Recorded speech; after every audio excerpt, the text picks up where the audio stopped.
بسم اللہ الرحمن الرحیم ابدا ذالک الفوز العظیم۔ ذمہ داران جمعیت و مسجد کے قابل احترام امام صاحب، میرے بزرگوں، بھائیوں، آج کی اس مجلس میں جس عنوان کے تحت مجھے کچھ باتیں عرض کرنی ہیں وہ ہے مشاجرات صحابہ کے سلسلے میں اہل سنت کا موقف۔ یہی انہوں نے مشاجرات صحابہ کے سلسلے میں اہل سنت، اہل حق یا سچے مسلمانوں کا موقف کیا ہے۔ مشاجرات یہ شجرہ سے بنا ہے، فلا وربک لا یؤمنون حتی یحکموک فیما شجر بینہم۔ تمہارے رب کی قسم یہ مومن نہیں ہو سکتے یہاں تک کہ آپ کو حکم نہ بنائیں، فیصل اور ثالث نہ بنائیں ان امور میں جو ان کے درمیان مختلف بھی ہیں، جس میں وہ جھگڑے میں پڑ گئے۔ شجرہ کا معنی یہ ہوا جھگڑا ہونا۔ مشاجرات صحابہ کرام کا آپس میں کوئی اختلاف ہوا، نزاع ہوا اور جھگڑے ہوئے۔ دو جنگیں ہوئی، بڑی جنگ جمل اور جنگ صفین۔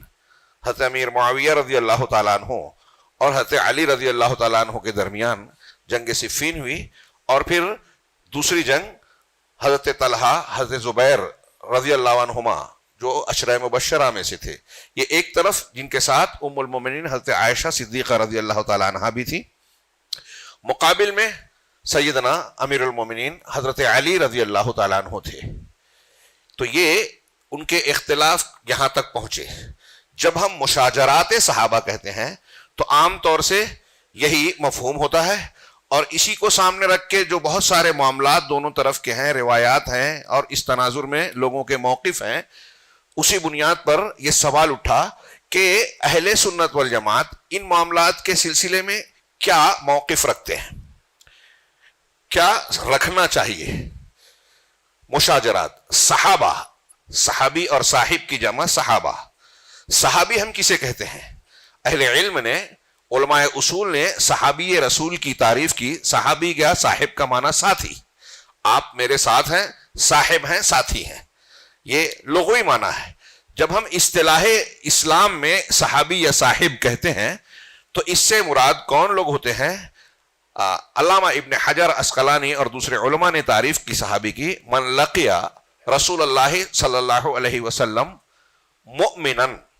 مؤمنا به ومات علی الاسلام، کہ جس شخص نے نبی صلی اللہ علیہ وسلم سے ایمان کی حالت میں ملاقات کی، ایمان کی حالت میں، وہ چاہے کتنی ہی مختصر ملاقات ہو، کتنی طویل ہو، درجات کا فرق ہو سکتا ہے، لیکن حالت ایمان میں ملاقات کی، اور پھر شرط یہ ہے کہ اسلام پر اس کی موت ہوئی ہو۔ ایک آدمی نے اللہ کے نبی صلی اللہ علیہ وسلم کو دیکھا لیکن وہ مسلمان نہیں تھا۔ کفار مکہ، ابو جہل، اس کے رفقا یا اس طریق پہ چلنے والے لوگ، انہوں نے دیکھا، ملاقات کی، بات چیت کی، لیکن وہ صحابی نہیں ہے اصطلاحاً۔ کوئی ایمان لے آیا، ملاقات کی، اس کے بعد میں مرتد ہو گیا، اگر ارتداد کی حالت میں، نفاق کی حالت میں موت ہو گئی تو وہ اصطلاحی طور پر صحابی کی تعریف میں نہیں آئے گا۔ یہ اس لیے بھی ذہن نشین رکھنا ہے کہ بعض مرتبہ لغوی طور سے اگر صاحب اصحاب کا استعمال ہوتا ہے تو صحابہ کرام کے دشمن اس سے استدلال کرنے لگتے ہیں۔ جیسے مثال کے طور پہ وہ ایک روایت ہے کہ میدان محشر میں حوض کوثر پر کچھ لوگ آئیں گے جنہیں فرشتے کھدیڑیں گے، تو آپ کہیں گے کہ میری امت کے لوگ ہیں، اس میں بعض روایتوں میں ہے کہ میرے اصحاب ہیں، تو فرشتے کہیں گے کہ انکا لا تدری ما غیروا بعدک، آپ نہیں جانتے کہ آپ کے بعد انہوں نے کیا بدل دیا، دین میں تبدیلی کی۔ تب اللہ کے نبی صلی اللہ علیہ وسلم فرمائیں گے سحقن لمن غیر بعدی، دوری ہو ان لوگوں کے لیے جنہوں نے میرے بعد تبدیلی کی دین میں۔ تو کہتے دیکھیے اللہ کے رسول صلی اللہ علیہ وسلم خود فرما رہے ہیں کہ صحابہ کرام نے دین کو بدل دیا۔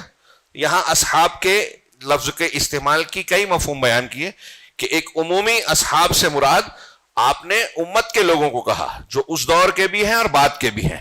ایک لغوی طور پر کہا کہ میرے ساتھی، اب اس میں منافقین بھی ہیں ظاہری طور پر، اصطلاحی طور پر نہیں. اور بھی کئی جواب دیے گئے ہیں. تو مشاجرات صحابہ، میں یہ سمجھانا چاہ رہا ہوں کہ صحابہ کرام کے آپس میں اختلاف کا معاملہ کیا ہے. اس عنوان کی آج کے ماحول میں ہمارے حلقات میں عالم اسلام میں بڑی شدید ضرورت محسوس کی جا رہی ہے. پہلے صحابہ کرام کے دشمنان یا اہل بیت کے دشمنان روافض، نواسب اور خوارج، ان کے اثرات کی وجہ سے اس موضوع پر توجہ دینے کی ضرورت پیش آتی تھی.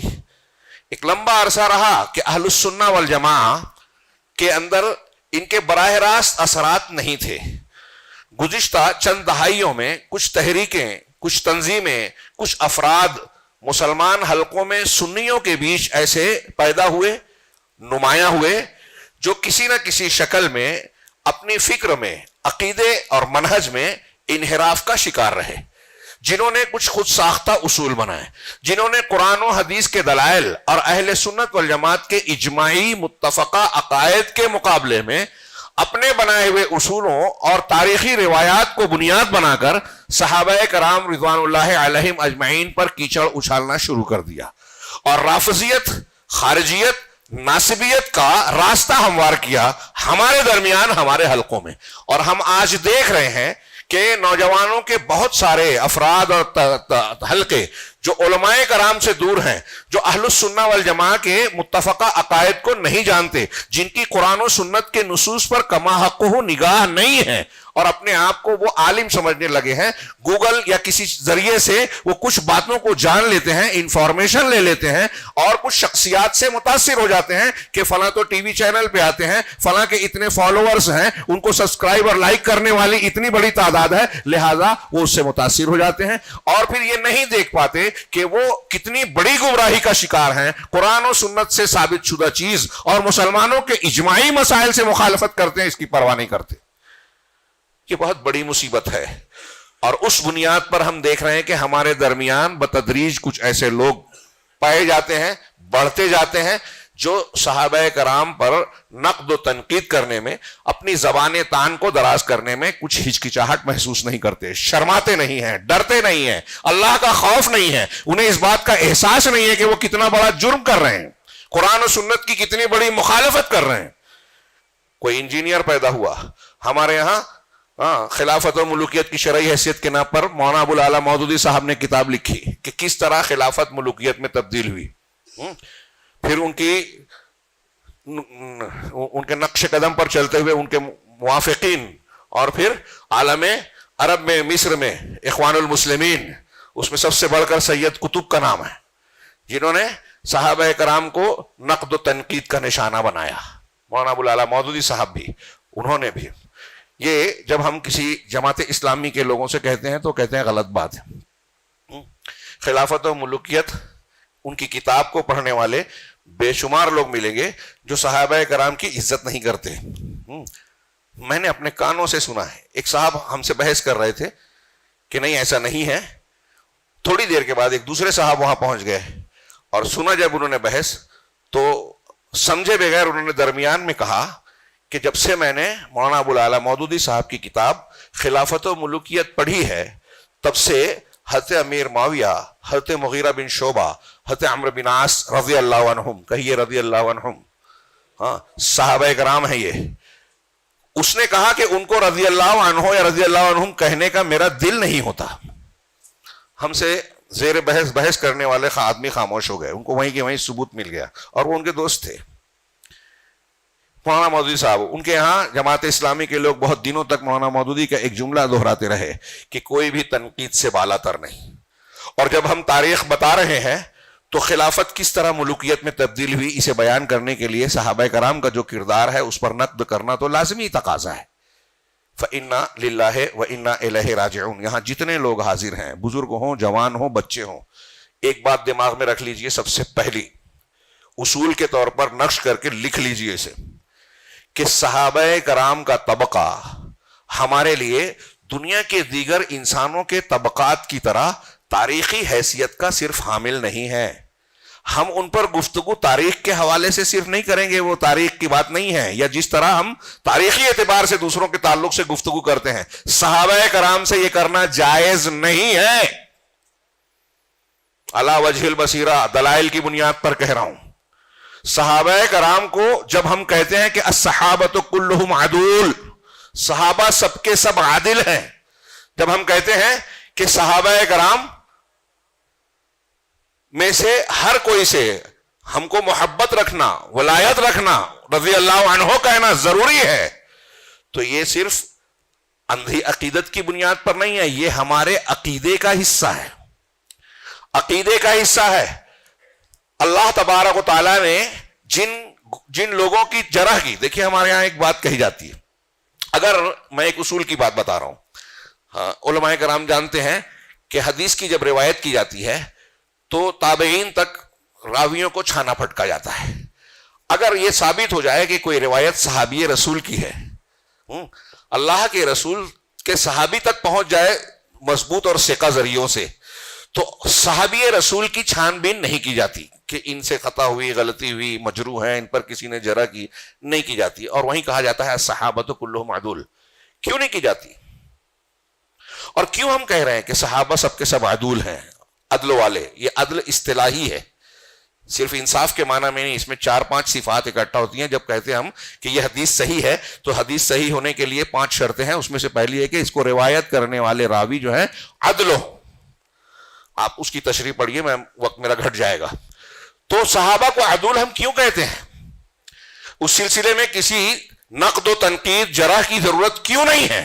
اس لیے کہ اللہ تبارک و تعالیٰ نے صحابہ کرام کی تعدیل کی ہے، ان کو عادل قرار دیا ہے. 1-2 نہیں، 20 بلکہ 50 کہہ لیجئے آیات قرآنیہ میں اللہ رب العالمین نے کہا رضی اللہ عنہم ورضوا عنہ، اللہ ان سے راضی ہوا، وہ اللہ سے راضی ہوئے. اللہ تبارک و تعالیٰ نے ان کے ایمان کو معیار قرار دیا. ابھی ہم دلائل دیکھیں گے. اللہ کے نبی صلی اللہ علیہ وسلم نے ان کی جو ہے تعدیل کی، ان کی توثیق کی، ان کو ثقہ قرار دیا.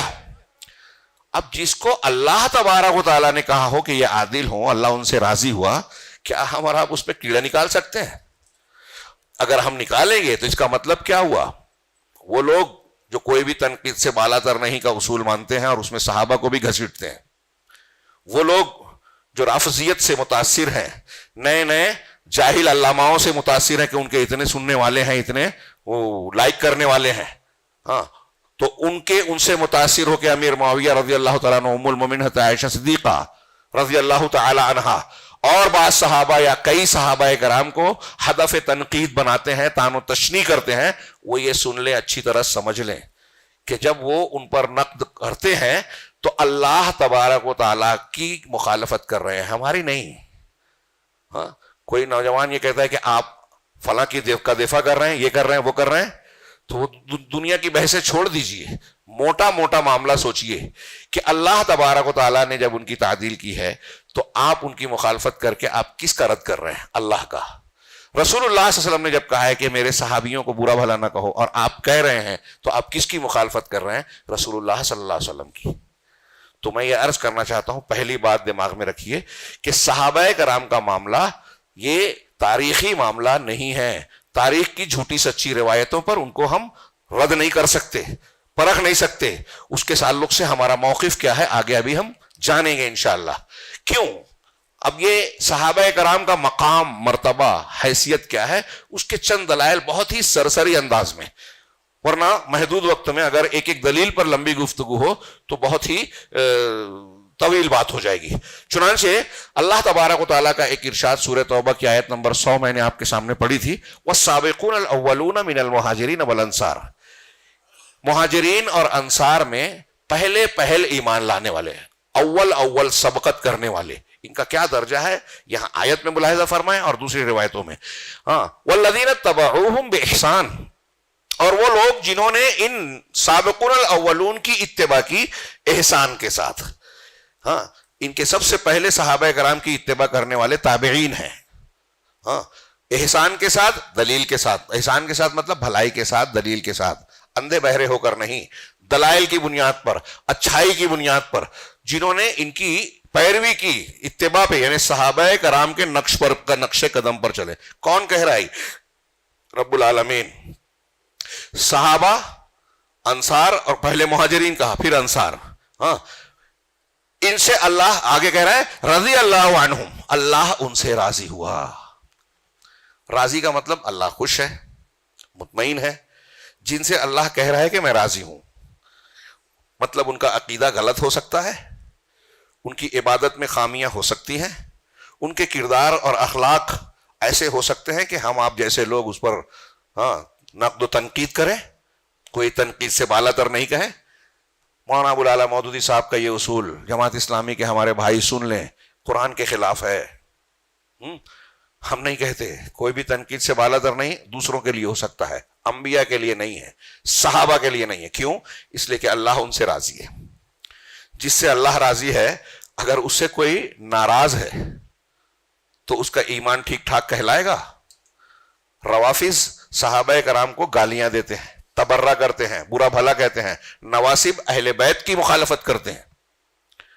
روافض چند صحابہ کو چھوڑ کے جن کو اپنا اہل بیت کا حامی مانتے ہیں، سب کو مرتد تک قرار دیتے ہیں، گویا وہ اس کا انکار کرتے ہیں. اب جب قرآن کی آیتیں ان کے آڑے آتی ہیں تو کہتے ہیں کہ اللہ رب العالمین کو بدا ہوتا ہے. نعوذ باللہ من ذالک.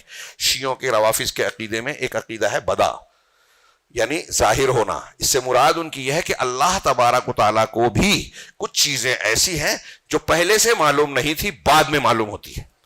پہلے نہیں معلوم تھا کہ صحابہ کرام مرتد ہو جانے والے. یہ ان کے عقیدے کی بنیادوں میں سے، اور اسی لیے تقدیر پر وہ ایمان نہیں رکھتے. ہم تقدیر پر ایمان رکھتے ہیں تو یہ کہتے ہیں کہ اللہ نے جو تقدیر قلم کو حکم دے کر قیامت تک ہونے والی ایک ایک چیز کو لکھ دیا، اس کی بنیاد یہ ہے کہ اللہ تبارک و تعالیٰ تمام چیزوں کو جانتا ہے، پہلے سے جانتا ہے. وَكَانَ اللَّهُ بِكُلِّ شَيْءٍ عَلِيمًا. اللہ ہر چیز کا علم رکھتا ہے، کوئی چیز ماضی حال مستقبل کی اس سے مخفی نہیں ہے. جو ہوا وہ بھی جانتا ہے، جو ہو رہا ہے وہ بھی جانتا ہے، جو ہونے والا ہے وہ بھی جانتا ہے، جو نہیں ہوا اگر ہوتا تو کیسا ہوتا یہ بھی جانتا ہے. یہ میں اپنی طرف سے نہیں، قرآن کی دلیلوں کی بنیاد پہ کہہ رہا ہوں، فی الحال اس کا موقع نہیں ہے. تو اللہ ان سے راضی ہوا، خوش ہو گیا. وَرَضُوا عَنْهُ، اور وہ اللہ سے راضی ہو گئے. وہ اللہ سے راضی ہو گئے کا مطلب، ہم صبح شام کے اذکار میں کہتے ہیں نا، بڑی فضیلت ہے، رضیت باللہ ربا، میں اللہ کے رب ہونے پر، اسلام کے دین ہونے پر راضی ہوں، اور محمد صلی اللہ علیہ وسلم کے نبی رسول ہونے پر راضی ہوں. کیا مطلب ہے راضی ہونے کا؟ اللہ کو رب مانا. رب، اس نے ہم کو امیر بنایا، غریب بنایا، چھوٹا بنایا، بڑا بنایا، کالا بنایا، گورا بنایا، دونوں آنکھیں دی، ایک آنکھ دی، اندھا بنایا، لنگڑا بنایا، کسی چیز سے محروم کیا. یہ اس کی ربوبیت ہے. میں رب ہونے پہ راضی ہوں تو جیسا رکھا میں راضی ہوں. میرے گھر میں میت ہو گئی، بیماری ہو گئی، کوئی پریشان ہے، کوئی دقت میں مبتلا ہے، اللہ کا فیصلہ ہے، میں راضی ہوں. ہر حال میں اللہ سے راضی ہوں. اس کا دین جو حکم دیا، داڑھی رکھو، مجھے اعتراض نہیں ہے، میں راضی ہوں. شادیاں 4 شادی مرد کر سکتا ہے، ہماری مومنہ خاتون بولے گی اللہ کی اجازت ہے، میں راضی ہوں، مجھے اعتراض نہیں ہو سکتا. جس پر اللہ راضی ہے میں کیسے اعتراض کر سکتا ہوں؟ تو اس کی ربوبیت، اس کے دین، اس کے رسول کی تعلیمات اور رسول کی ساری چیزوں پر میں خوش ہوں. صحابہ کرام کی رضامندی کو بیان کرنے کے لیے میں نے اکثر خطابات میں ذکر کیا ہے. مولانا ابوالکلام آزاد نے بہت پیاری مثال دی. انہوں نے کہا کہ ایک آدمی بیمار ہے، بیماروں میں کچھ ایسے ہوتے ہیں کہ اگر کڑوی دوا پلائی جائے تو پینے کو تیار نہیں ہوتا، تو ہاتھ پیر پکڑ کے بچوں کو زبردستی منہ میں ماں باپ جو ہے یا ذمہ دار جو ہے انڈیلتا ہے. یہ زبردستی والا ہے.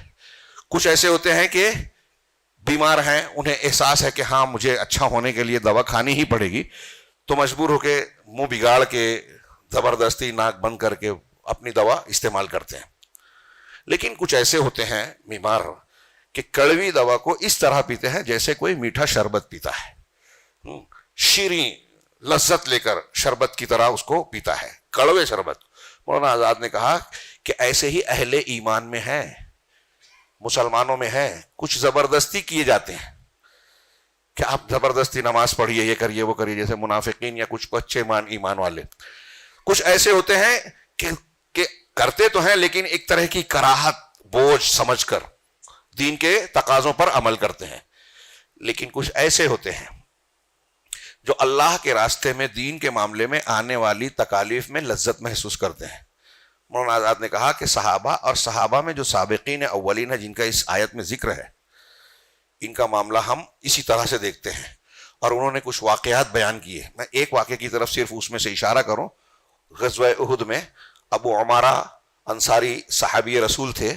7 صحابہ کرام، 7 انصار اور 2 مہاجر. جب پیچھے سے خالد بن ولید کا حملہ ہوا تو صرف یہ بچے رہے، اور اللہ کے رسول صلی اللہ علیہ وسلم کا دفاع کرتے کرتے 7 انصار ڈھیر ہو گئے یا کے بعد دیگرے. جنگ کے بعد ایک صحابی کو اللہ کے رسول صلی اللہ علیہ وسلم نے بھیجا کہ ہمارے مسلمان شہداء اور زخمیوں کی خبرگیری کی جائے. تو چلتے چلتے انہوں نے ابو عمارہ کو دیکھا کہ سانسیں چل رہی ہیں. وہاں پہنچ کر انہوں نے دیکھا اور ان کو اشارہ کیا کہ اللہ کے رسول صلی اللہ علیہ وسلم نے خبرگیری کے لیے بھیجا ہے، تمہارا کیا حال ہے؟ تو انہوں نے بڑی مشکل سے کہا کہ اللہ کے رسول صلی اللہ علیہ وسلم کو میرے لیے بلا دیجیے. انہوں نے جا کر بلایا. نبی صلی اللہ علیہ وسلم پہنچے، اور پہنچنے کے بعد آپ کو مخاطب کیا تو انہوں نے اشارے سے کہا کہ آپ اور قریب آ جائیے. نبی صلی اللہ علیہ وسلم نے اپنے دونوں گھٹنوں کو زمین پر رکھ دیا، ان کے سر کے قریب آ گئے. انہوں نے اپنا سر بڑی مشکل سے اٹھایا، اپنے آپ کو کھینچا اور آپ کے زانوئے مبارک پر اپنا سر رکھ دیا اور آپ کی طرف دیکھ کر مسکرانے لگے. اسی مسکراہٹ کے درمیان ان کی روح قبض ہو گئی. مولانا آزاد نے لکھا، 2-3 اور واقعات نقل کیے. اس خاتون کے جس کا شوہر بھی شہید ہوا، باپ بھی شہید ہوا، بیٹا بھی شہید ہوا. نبی صلی اللہ علیہ وسلم کو دیکھا تو کہا کل مصیبت بعدک جلل، آپ کے ہوتے ہر مصیبت ہیچ ہے.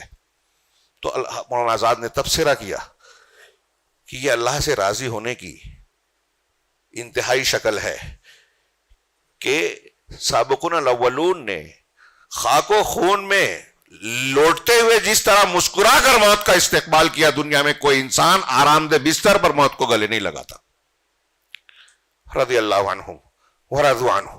ان کی ان قربانیوں کا ہم اندازہ بھی نہیں رکھ سکتے. اسی وجہ سے ان کا یہ مقام ہے جو ہم پڑھ رہے ہیں کہ اللہ ان سے راضی ہوا اور وہ اللہ سے راضی ہوئے. وَأَعَدَّ لَهُمْ جَنَّاتٍ تَجْرِي تَحْتَهَا الْأَنْهَارِ، اور اللہ نے ان کے لیے ایسے باغات، جنتیں تیار کر رکھی ہیں جس کے نیچے نہریں جاری ہیں. اب یہ اللہ تبارک و تعالیٰ بتا رہا ہے کہ وہ جنتی ہیں. کوئی ان کے خلاف اگر کچھ لب کشائی کر رہا ہے تو کیا کہہ رہا ہے؟ ذالک خالدین فیہا ابدا، جس میں وہ ہمیشہ ہمیش رہنے والے ہیں. ذالک الفوز العظیم، یہ بڑی عظیم، شاندار، عظیم الشان کامیابی ہے. آگے بڑھتا ہوں اس لیے کہ اصل مضمون مشاجرات ہے. ایک آیت میں اللہ نے فرمایا، سورہ نساء کی آیت نمبر 115، وَمَن يُشَاقِقِ الرَّسُولَ مِن بَعْدِ مَا تَبَيَّنَ لَهُ الْهُدَى وَيَتَّبِعْ غَيْرَ سَبِيلِ الْمُؤْمِنِينَ، کہ جو رسول کی مخالفت کرتا ہے، من بعد ما تبین لہ الہدا، ہدایت کے واضح ہو جانے کے بعد. اب یہ جو لوگ متاثر ہیں ہمارے وہ نوجوان جو دھوکے میں ہیں، فریب میں ہیں، اپنے آپ کو بہت عقل والا، علم والا سمجھ رہے ہیں، حالانکہ جاہل ہیں. اگر کوئی صحابی رسول کو برا بھلا کہہ رہا ہے وہ جاہل ہے. ابھی ہم ایک عبارت پڑھیں گے سلف کی، امام احمد بن حنبل اور ابن تیمیہ کی عبارت ہے کہ وہ اپنے گھر کے گدھے سے زیادہ بے وقوف ہے. صحابہ کرام پہ نقد و تنقید کرنے والا، اور بالکل بجا کہا. تو اللہ تبارک و تعالیٰ فرما رہا ہے کہ جو رسول کی مخالفت کرے، ہدایت واضح ہو گئی. قرآن حدیث میں صاف صاف مضمون ہے، آپ کو سمجھ ہی میں نہیں آ رہا ہے تو بے وقوف تو ہیں. ہدایت کے واضح ہو جانے کے بعد رسول کی مخالفت کر رہا ہے، حدیث آ گئی، قرآن آ گیا، سنت کی مخالفت کر رہا ہے. اور آگے جملہ کہا وَيَتَّبِعْ غَيْرَ سَبِيلِ الْمُؤْمِنِينَ، اور مومنوں کے راستے کے علاوہ دوسروں کی اتباع کرے. جس وقت قرآن نازل ہوا اس وقت کے مومنین کون تھے؟ صحابہ کرام. تو اس آیت میں مومنین سے مراد کون ہوئے؟ صحابہ کرام. اللہ فرما رہا ہے، رب العالمین کہہ رہا ہے کہ مومنین یعنی صحابہ کرام کے راستے سے ہٹ کر کوئی دوسرا راستہ اگر چلتا ہے، نولیہ ما تولی، تو جس راستے میں وہ چل رہا ہے ہم اسی پر اس کو چلنے دیں گے، نیکی کی توفیق سے محروم کر دیں گے. وَنُسْلِهِ مَا تَوَلَّى وَنُسْلِهِ جہنم، اور اسے جہنم میں ڈال دیں گے. وَسَاءَتْ مَصِيرًا، کتنا برا ٹھکانہ ہے. اسی آیت کی بنیاد پر حضرت امام شافعی رحمہ اللہ کہتے ہیں کہ اللہ کہہ رہا ہے کہ مومنین کا جو متفقہ راستہ ہے اس کی مخالفت کرنا گمراہی ہے، جہنم میں لے جانے والا ہے. اس سے معلوم ہوا کہ صحابہ کرام اگر کسی چیز پر متفق ہیں، ان کا اجماع ہو گیا ہے، کسی چیز پر ان کا اجماع ہے تو وہ ماننا لازم ہے، فرض ہے، قرآن کی اس آیت کی روشنی میں۔ اجماع دلیل ہے بطور خاص صحابہ کا اجماع۔ اس سے پتہ چلا صحابہ کی مخالفت کرنے والا جہنم کے راستے پر چل رہا ہے، اس آیت سے قرآن کا فرمان ہے۔ اسی طرح اللہ تبارک و تعالیٰ نے سورہ بقرہ میں اہل کتاب کے ذکر کے ضمن میں کہا فَإِنْ آمَنُوا بِمِثْلِ مَا آمَنْتُمْ بِهِ فَقَدِ اهْتَدَوْا۔ یاد ہوگی سب کو کہ اگر یہ لوگ بھی اس طرح ایمان لے آئیں جیسے تم لوگ ایمان لائے ہو، فَإِنْ آمَنُوا بِمِثْلِ مَا آمَنْتُمْ بِهِ، جیسے تم اس پر ایمان لائے ہو، قرآن و سنت پر، اللہ اور رسول پر۔ آمنتم میں خطاب کس سے ہے؟ صحابہ کرام سے۔ اس آیت کریمہ میں آگے اللہ نے کہا کہ لوگ اگر غیر مسلم اسلام لے آئے کیسے؟ جیسے تم یعنی صحابہ کرام نے ایمان لایا، فقد اہتدوا، تو ہدایت پا گئے۔ قرآن کہہ رہا ہے کہ صحابہ کرام کے ایمان کی طرح کوئی ایمان لائے گا تو وہ ہدایت والا ہے۔ اس کا الٹا معنی کیا ہوا کہ جو صحابہ کرام کی طرح ایمان نہیں رکھتا وہ ہدایت پر نہیں ہے۔ بالکل صاف واضح، کسی کی نہ سمجھ میں آتا ہو، اپنے گھر کے گدھے سے زیادہ بے وقوف ہے۔ ہاں آگے دوسری آیت والذین جاؤوا من بعدہم، اللہ تبارک و تعالیٰ نے سورہ حشر میں مال فے کے حقداروں کے مختلف طبقات بتائے، اس میں بعد والوں کے بارے میں کہا والذین جاؤوا من بعدہم، انصار مہاجرین کا ذکر کیا، ہاں ان کے موافقین کا ذکر کیا، اس کے بعد کہا کہ جو لوگ ان کے بعد آتے ہیں، صحابہ انصار اور مہاجرین کے بعد جو لوگ آئے، والذین جاؤوا من، جو ان کے بعد آئے، یقولون، وہ کیا کہتے ہیں، ان کا قول کیا ہوتا ہے، ربنا اغفر لنا ولاخواننا الذین سبقونا بالایمان۔ یہ جو آیتیں میں پڑھ رہا ہوں، اہل سنت ایک بات تو یہ کہ یہ دیکھیے یہ عقیدہ ہے، اب تاریخی روایات کی بنیاد پر ان آیتوں کو رد کریں گے ہم؟ اللہ تعالیٰ کہہ رہا ہے صحابہ سے اللہ راضی ہوا، کیا اللہ کو معلوم نہیں تھا کہ بعد میں صحابہ کرام سے کچھ غلطیاں بھی ہو جانے والی ہیں، آپس میں لڑائیاں ہونے والی ہے، مشاجرات کا وقوع ہونے والا ہے؟ اللہ کو معلوم تھا، یقیناً ہمارا علم ایمان ہے، جو نہیں مانتا رافضی وہ مسلمان ہی نہیں ہے، اللہ کے بارے میں یہ عقیدہ رکھے کہ معلوم نہیں تھا، وہ اسلام سے باہر ہے۔ ایمان والا یہ مانتا ہے اللہ کو معلوم تھا پھر بھی کہا کہ میں راضی ہوں۔ مشاجرات صحابہ کے سلسلے میں اہل سنت کے موقف کی یہ بنیاد سمجھ لیجئے کہ اگر صحابہ کرام سے کوئی خطا، غلطی، ٹکراؤ، مشاجرات ہوئے، اس سے ان کا درجہ، فضیلت، حیثیت مجرور نہیں ہوتی، آگے ہم اس کو جانیں گے۔ یہاں بھی دیکھیے کہ بعد والوں کا شعار اہل ایمان کا کون بتا رہا ہے؟ کیا اللہ تعالیٰ بتا رہا ہے، وہ کہتے کیا ہیں، ربنا اغفر لنا ولاخواننا الذین سبقونا بالایمان، پروردگار ہماری بخشش فرما دے، ہماری مغفرت فرما، معاف کر دے ہم کو، اور ہمارے ان بھائیوں کو جو ہم سے پہلے سبقت کر گئے، سبقونا بالایمان، جو ہم سے ایمان میں سبقت کر گئے۔ صحابہ کے بعد آنے والے یہ کہہ رہے ہیں کہ پروردگار ہمارے ان بھائیوں کو بخش دے جو ہمارے ساتھ ایمان میں سبقت رکھتے ہیں۔ تو کون لوگ مراد ہوئے؟ اللہ کہہ رہا ہے، فرما رہا ہے کہ تابعین، تبع تابعین اور بعد کے آنے والے جو لوگ ہیں وہ صحابہ کے بارے میں مغفرت کی دعا مانگتے ہیں، انہیں اپنا بھائی مانتے ہیں۔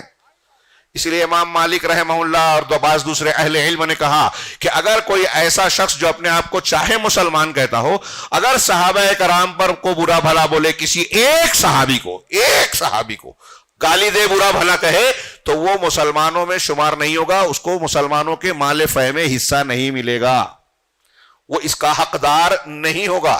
اس لیے کہ اللہ ان حقداروں کے بارے میں یہ ان کی صفت بتا رہا ہے کہ وہ صحابہ کرام کے بارے میں مغفرت کی دعا کرتے ہیں۔ آپ کو اور ہم کو حکم ہے کہ ان کی مغفرت کی دعا کریں، آپ اور ہم ان کو گالی دیں گے، ان پر تنقید کریں گے، تو قرآن کے اس حکم کی موافقت ہوئی، مخالفت ہوئی؟ کتنے مومن ہوں گے ہم؟ تو اللہ نے فرمایا کہ وہ یہ کہتے ہیں، اور آگے یہ بھی کہا، یہ بھی کہتے ہیں اللہ تعالی وہ مومنین وَلَا تَجْعَلْ فِي قُلُوبِنَا غِلًّا لِلَّذِينَ آمَنُوا، کہ اے پروردگار ہمیں بخش دے، ہم سے پہلے جو ایمان میں سبقت کرنے والے بھائی ہیں انہیں بخش دے، وَلَا تَجْعَلْ فِي قُلُوبِنَا غِلًّا لِلَّذِينَ آمَنُوا، اور ہمارے دلوں میں ایمان والوں کے لیے کینہ کپٹ مت رکھ، غل، غش، کینہ کپٹ مت رکھ۔ یعنی صحابہ کرام کے بارے میں وہ ایمان والے ہیں، قرآن کہہ رہا ہے ان کے لیے دعا کرنا ہے، آپ کو حکم دیا جا رہا ہے، ان کا شیوا بتایا جا رہا ہے کہ وہ بعد والے ایمان والوں کے لیے، صحابہ کے لیے دعا کریں، تو وہ ایمان والے ہوئے۔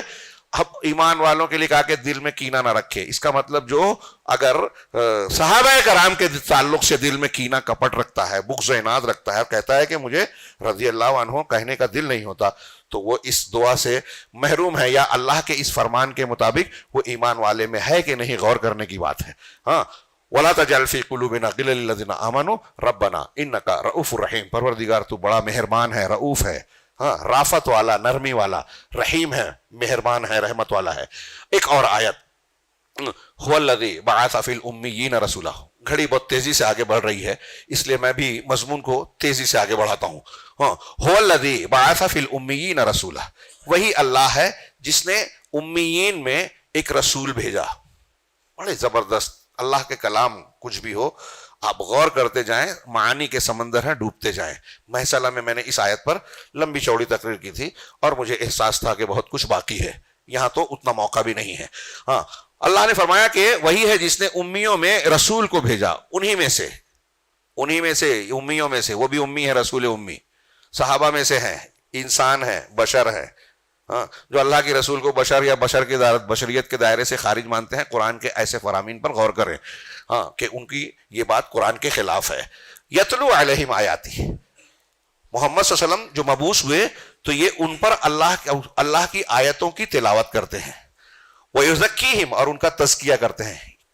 اللہ کے رسول صلی اللہ علیہ وسلم کن کو قرآن سناتے تھے, کن کا تزکیہ کرتے تھے؟ تزکیہ یعنی صفائی, تربیت. ہاں, کن کا کرتے تھے؟ صحابہ. اگر صحابہ کرام ہی ایسے ہو جائیں کہ ان پر نقد کیا جائے, وہ قابل اعتبار نہ رہ جائیں, دنیا داری اقتدار کی خواہش میں لڑنے والے بن جائیں, تو اللہ کے رسول صلی اللہ علیہ وسلم کا تزکیہ, قرآن کی تلاوت کا کچھ اثر نظر آ رہا ہے؟ الزام کس پہ جائے گا؟ صحابہ کرام پر تنقید کرنے کا معنی یہ ہے کہ آپ رسول اللہ صلی اللہ علیہ وسلم پر تنقید کر رہے ہیں. تو اللہ کے رسول نے فرمایا, اللہ نے فرمایا کہ ان کے تزکیہ کرتے ہیں. وَيُعَلِّمُهُمُ الْكِتَابَ وَالْحِكْمَةَ, اور انہیں الکتاب اور الحکمہ یعنی قرآن اور سنت. الحکمہ سے مراد اللہ کے رسول نے کتاب کے علاوہ جو بتایا سب سنت ہے, حدیث ہے, اس لیے حکمہ کی تشریح کی سنت ہے. اور منکرین حدیث میں جو لوگ حدیث کا رد کرتے ہیں وہ قرآن کا بھی انکار کرتے ہیں, الحکمہ کو نہیں مان رہے ہیں. تو وہ کتاب, الکتاب اور الحکمہ کی. اور یہ بھی سوچنے والی بات ہے کہ صحابہ کرام کو اللہ کے رسول نے دین سکھایا تو صرف کتاب کو کافی نہیں سمجھا, کتاب کے ساتھ حکمہ بھی سکھایا. مطلب کتاب کے ساتھ حکمت کی بھی ضرورت ہے, قرآن کے ساتھ حدیث کی بھی ضرورت ہے. لیکن منکرین حدیث کہتے ہیں کہ ارے یہ تو قرآن کے لیے بے عزتی ہو جائے گی. قرآن کی بے عزتی نہیں ہے, یہ ہماری ضرورت ہے. قرآن کافی ہے لیکن ہماری سمجھنا کافی ہے, ہم کو سمجھانے کے لیے رسول کی اور حدیث کی ضرورت ہے. تو وَيُزَكِّيهِمْ وَيُعَلِّمُهُمُ الْكِتَابَ وَالْحِكْمَةَ. یہاں ایک نقطہ صرف اشارتاً کہوں جو بہت تفصیلی گفتگو کے لائق ہے اور علماء سے آپ ضرور سنیں, کہ اللہ کے نبی صلی اللہ علیہ وسلم نے جو معاشرہ تشکیل دیا, جو پوری انسانی تاریخ کا سب سے بہترین معاشرہ بن گیا. ایک یورپی کی زبان میں آپ ہیروز کی نرسری یعنی عظیم شخصیات کی نرسری بن گئے. جو لوگ آپ کی تربیت میں پلے بڑھے وہ دنیا میں بے مثال شخصیات کی حیثیت اختیار کر گئے. وہ کیسے ہوئے, کیسے دنیا کا بہترین معاشرہ تشکیل پایا؟ قرآن کی تلاوت پڑھی گئی, تزکیہ کیا جائے اور الکتاب الحکمہ کی تعلیم دی جائے. یہ اجمالی نصاب تعلیم ہے اس مسلمانوں کا. نبی کا طریقہ تربیت ہے, نبی کا طریقہ دعوت ہے کہ ہمیں یہ کرنا چاہیے جو نبی نے کیا. تب جماعت کی, سماج کی اصلاح ہوگی, تب اچھا معاشرہ تشکیل پائے گا. اور اسی طریقے سے تزکیہ کیا جائے, اسی طریقے سے الکتاب الحکمہ کی تعلیم دی جائے جس طرح نبی صلی اللہ علیہ وسلم نے دی تھی. باقی آپ سر پیٹتے رہیے, نئے نئے اصول بنائیے, نئے نئے طریقے بنائیے, وہ نتیجہ, وہ فائدہ نہیں ملے گا جو نبی کے طریقے سے ملتا ہے. آگے اللہ نے فرمایا وَإِن كَانُوا مِن قَبْلُ لَفِي ضَلَالٍ مُبِينٍ. قابل غور جملہ ہے کہ اگرچہ وہ اس سے پہلے صحابہ کرام کو امیین میں بھیجا اور آپ نے یہ کیا, اگرچہ وہ اس سے پہلے کھلی گمراہی میں تھے. قرآن کا ارشاد ہے کہ اس سے پہلے کھلی گمراہی میں تھے. اس کا مطلب اب کیا ہے؟ پہلے گمراہی میں تھے, مطلب اب گمراہ نہیں ہیں, اب ہدایت پر ہیں. پہلے گمراہی میں تھے اسلام لانے سے پہلے, اللہ کے رسول صلی اللہ علیہ وسلم پر گرویدہ جانثار بننے کے بعد, آپ کی تربیت پانے کے بعد اب ہدایت والے ہو گئے, بلکہ ہدایت کا چراغ بن گئے. اگلی آیت, اللہ نے سورہ فتح میں کئی مقامات پر اللہ کے رسول صلی اللہ علیہ وسلم کے ساتھ آنے والے حدیبیہ کے مقام پر ہاں عمرہ حدیبیہ جو مشہور ہے، اس کے مقام پر جو بیعت کی، بیعت رضوان، ہاں درخت کے نیچے، اور جن لوگوں نے ساتھ دیا، کئی مقام پر ان کی تائید توثیق کی کہ جو لوگ بیعت کر رہے تھے اللہ کا ہاتھ ان کے اوپر تھا. اسی طرح فرمایا کہ لقد رضی اللہ عن المؤمنین اذ یبایعونک تحت الشجرہ، اللہ مومنوں سے راضی ہو گیا جب وہ درخت کے نیچے آپ پر بیعت کر رہے تھے. ابھی روایت آئے گی علامہ ابن تیمیہ کے قول میں کہ آپ نے فرمایا، اللہ کے رسول صلی اللہ علیہ وسلم کی حدیث ہے صحیح بخاری یا صحیح مسلم کی، کہ لا يدخل النار احد بايع تحت الشجرہ، کہ ایک شخص بھی صحابہ میں سے جو جنہوں نے جنت درخت کے نیچے اللہ کے رسول صلی اللہ علیہ وسلم سے بیعت کی، اس میں سے ایک انسان بھی جہنم میں داخل نہیں ہوگا. اور وہ 1400 سے 1500 کے درمیان تھے، 1400 سے 1500 کے درمیان تھے. کہا ایک بھی اس میں سے جہنم میں نہیں جائے گا، نبی صلی اللہ علیہ وسلم کا فرمان ہے. اسی طرح سورہ فتح کے آخر میں اللہ نے فرمایا محمد رسول اللہ والذین معہ اشداء علی الکفار رحماء بینہم، محمد اللہ کے رسول ہیں اور جو آپ کے ساتھ ہیں صحابہ کرام، ہاں اشداء علی الکفار، کفار پر سخت ہیں، کفر میں سخت ہیں. آج کل کے ہماری طرح نہیں کہ اہل حدیث اہل حدیثوں پہ سخت ہے اور علماء کرام پہ زیادہ سخت ہیں، میدان محشر کی طرح ان کے عمل کو تول رہے ہیں. ارے وہ تو وہاں مسکرا دیے، وہ تو وہاں چلے گئے، 10 منٹ لیٹ خطبہ دے دیا. ہاں اس میں ایسا لگتا ہے کہ کفر اور اسلام کی جنگ اسی میں جیت جائیں گے علماء کی تنقید کر کے.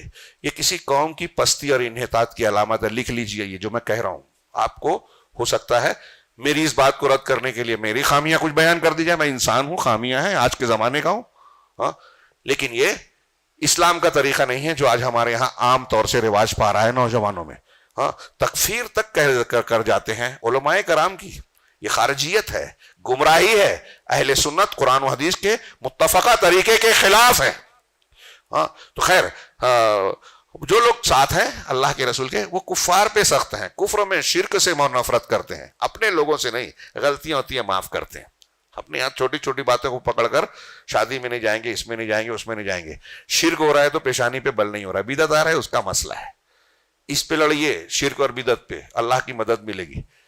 تو کفار پر سخت ہیں، رحماء و بینہم، آپس میں رحم دل ہیں، ایک دوسرے کے لیے جانثار ہیں، رحمت کرنے والے، دوسرے کی بھوک دیکھی نہیں جاتی، اپنی ضرورت پر دوسروں کو ترجیح دیتے ہیں. صحابہ کرام کی صفت بتائی اللہ نے انصار کی، یؤثرون علی انفسہم ولو کان بہم خصاصہ. موقع نہیں ہے. تراہم، میں آخری جملے سے استدلال کرنا چاہتا ہوں. اللہ نے اس آیت میں آگے کہا تراہم رکعا سجدا، تم انہیں دیکھو گے کہ وہ رکوع کی حالت میں ہے، سجدے کی حالت میں. یہ ان کا اخلاق اور منہج ہے. سماج میں کیسے رہتے ہیں؟ کفار سے سخت، مسلمانوں سے نرم. یہ منہج ہے، طریقہ ہے. اور ان کی اپنی عبادت رکوع سجدے میں پاؤ گے، عبادت میں خوب کرتے ہیں عبادت. اور تیسری چیز باطن کیسا ہے؟ قرآن کی آیت کا اگلا ٹکڑا کہ یبتغون فضلا من اللہ ورضوانا، کہ وہ اللہ تبارک و تعالیٰ کا فضل اور اس کی رضامندی کو چاہتے ہیں. اللہ کہہ رہا ہے، یعنی یہ صحابہ کرام کی نیت کے بارے میں بتا رہا ہے کہ دکھاوا نہیں ہے وہاں کہ آپ فوٹو کھچا رہے سوشل میڈیا پہ ڈال رہے، ہاں کہ بڑا کارنامہ انجام دیا اور دل میں کچھ اور ہے، صرف شہرت چاہتے ہیں، نام چاہتے ہیں. نہیں، صحابہ کرام کا حال یہ ہے کہ یبتغون فضلا، یہ دل کا معاملہ ہے. اللہ کہہ رہا ہے جو علیم خبیر ہے، علیم بما فی الصدور ہے، کہ وہ اللہ رب العالمین کے فضل اور اس کے رضوان، اس کی رضامندی کے چاہنے والے ہیں. ان کی نیت یہ ہے، جذبہ یہ ہے، طلب یہ ہے.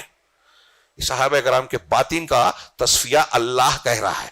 اب آپ اور ہم یا بات کا کوئی جاہل آدمی صحابہ کرام کو اگر کسی الزام سے متہم کر رہا ہے تو وہ اللہ رب العالمین سے زیادہ جاننے کا دعویٰ کر سکتا ہے کیا؟ اسی طریقے سے سورہ حدید میں اللہ نے فرمایا لا یستوی منکم من انفق من قبل الفتح وقاتل اولئک اعظم درجۃ من الذین انفقوا من بعد وقاتلوا وکلا وعد اللہ الحسنی، کہ جو تم میں سے، ان میں سے جن لوگوں نے فتح سے پہلے، فتح سے پہلے جن لوگوں نے قتال خرچ کیا اور قتال کیا، لڑائی کی. فتح سے کوئی فتح مکہ کہتا ہے، زیادہ تر لوگ صلح حدیبیہ کہتے ہیں. صلح حدیبیہ سے پہلے جن صحابہ کرام نے قتال کیا، انفاق کیا اللہ کے راستے میں، اللہ کہہ رہا ہے کہ وہ اور وہ لوگ جنہوں نے اس کے بعد انفاق کیا اور خرچ کیا اور قتال کیا، دونوں برابر نہیں ہو سکتے. انہیں صحابہ کرام میں بھی فتح مکہ یا صلح حدیبیہ سے پہلے کے صحابہ کا درجہ بعد والوں سے اونچا ہے. اور لیکن اللہ نے اگلا جو جملہ کہا وہ یاد رکھنے والا ہے، وَكُلًّا وَعَدَ اللَّهُ الْحُسْنَى، اور ہر ایک سے اللہ نے الحسنہ، حسنہ بہترین بدلے کا، جنت کا وعدہ کر رکھا ہے ہر ایک سے۔ اب اس میں امیر معاویہ بھی ہیں، حضرت مغیرہ بھی ہیں، حضرت عمرو بن عاص بھی ہیں، حضرت عائشہ صدیقہ تو اور زیادہ واضح ہیں، اور بہت سارے جتنے بھی صحابہ ہیں صحابیت کی تعریف میں جو آتے ہیں رضی اللہ عنہم، سب کے سب اس میں کہ اللہ نے سب سے حسنہ کا وعدہ کیا ہے۔ ہاں، اور بھی آیتیں ہیں، یہ چند آیتیں پیش کر کے میں نے جو دعویٰ کیا کہ صحابہ کا معاملہ تاریخ کی حد تک نہیں ہے، صحابہ کے بارے میں ہم یہ نہیں کہہ سکتے کہ وہ تنقید سے بالا تر نہیں ہے، وہ تنقید سے بالا تر ہیں۔ نوٹ کیجئے میرا جملہ، تنقید سے بالا تر ہیں، کیوں ہیں؟ اللہ نے کہا ہے کہ ہر ایک سے حسنہ کا وعدہ ہے، اللہ نے کہا ہے کہ اللہ ان سے راضی ہے، اللہ نے کہا کہ وہ ہدایت پر ہے، اللہ نے کہا کہ اگر کسی کو ہدایت چاہیے تو صحابہ کی طرح ایمان لائیں۔ اور رسول اللہ صلی اللہ علیہ وسلم نے فرمایا کہ 73 فرقے ہوں گے، ایک نجات پائے گا۔ سب کو حدیث بار بار سامنے سے گزرتی ہے، ان میں سے ایک نجات پائے گا، کون؟ ما انا علیہ واصحابی، جس پر میں ہوں اور میرے صحابہ ہیں۔ اختلافات ہوں گے، یہ ایک حدیث کی طرف میں نے اشارہ کیا، دوسری حدیث کی طرف اشارہ کر دوں، وقت نہیں ہے اس لیے شارٹ سے اختصار کے ساتھ۔ دوسری حدیث میں ہے کہ میرے بعد جو زندہ رہے گا بہت سے اختلافات دیکھے گا۔ وہ جو اختلافات ہوئے بعد میں جو اختلافات ہو رہے ہیں مسلک کے، اس کے اس کے، تو کیا کرنا ہے؟ تو یہ جو آج کل ہمارے یہاں کچھ لوگ بولتے ہیں نا کہ جس مولوی کی تقریر سنو لگتا ہے وہی صحیح ہے، کس کو ماننا سمجھ میں نہیں آتا، وہ عذر نہیں چلے گا۔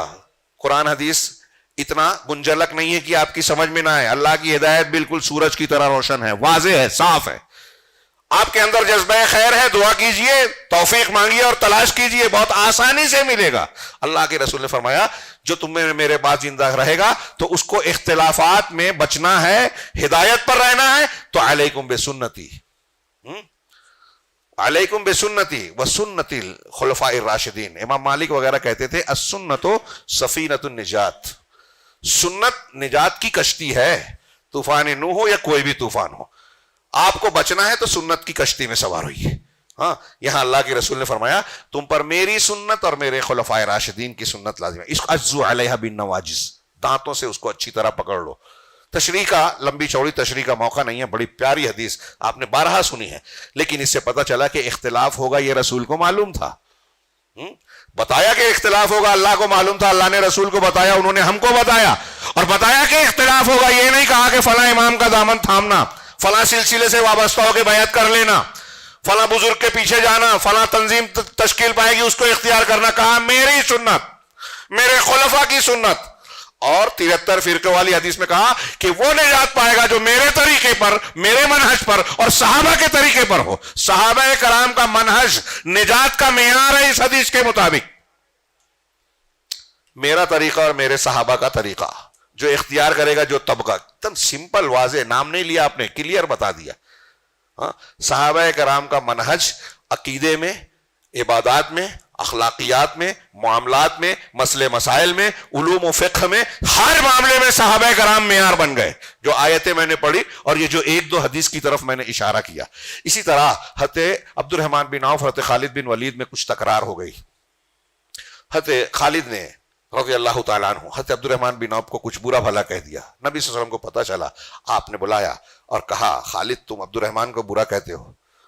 اس وقت یہ فرمایا تھا لا تسبوا اصحابی، میرے صحابہ کو برا بھلا نہ کہو، فلو ان احدکم انفق مثل احد ذهبا ما بلغ مد احدهم ولا نصیفہ، کہ اگر ان میں سے کسی نے ایک مد، تم میں سے کوئی شخص اگر احد پہاڑ کے برابر سونا خرچ کر، سوچئے تھوڑی دیر کے لیے، نبی صلی اللہ علیہ وسلم کا فرمان ہے، بخاری مسلم اور دوسری کتابوں میں آپ نے سنا ہوگا، لیکن غور کیجئے، احد پہاڑ کے برابر سونا، ہم میں سے کوئی ہے جو اتنا سونا کما سکتا ہے؟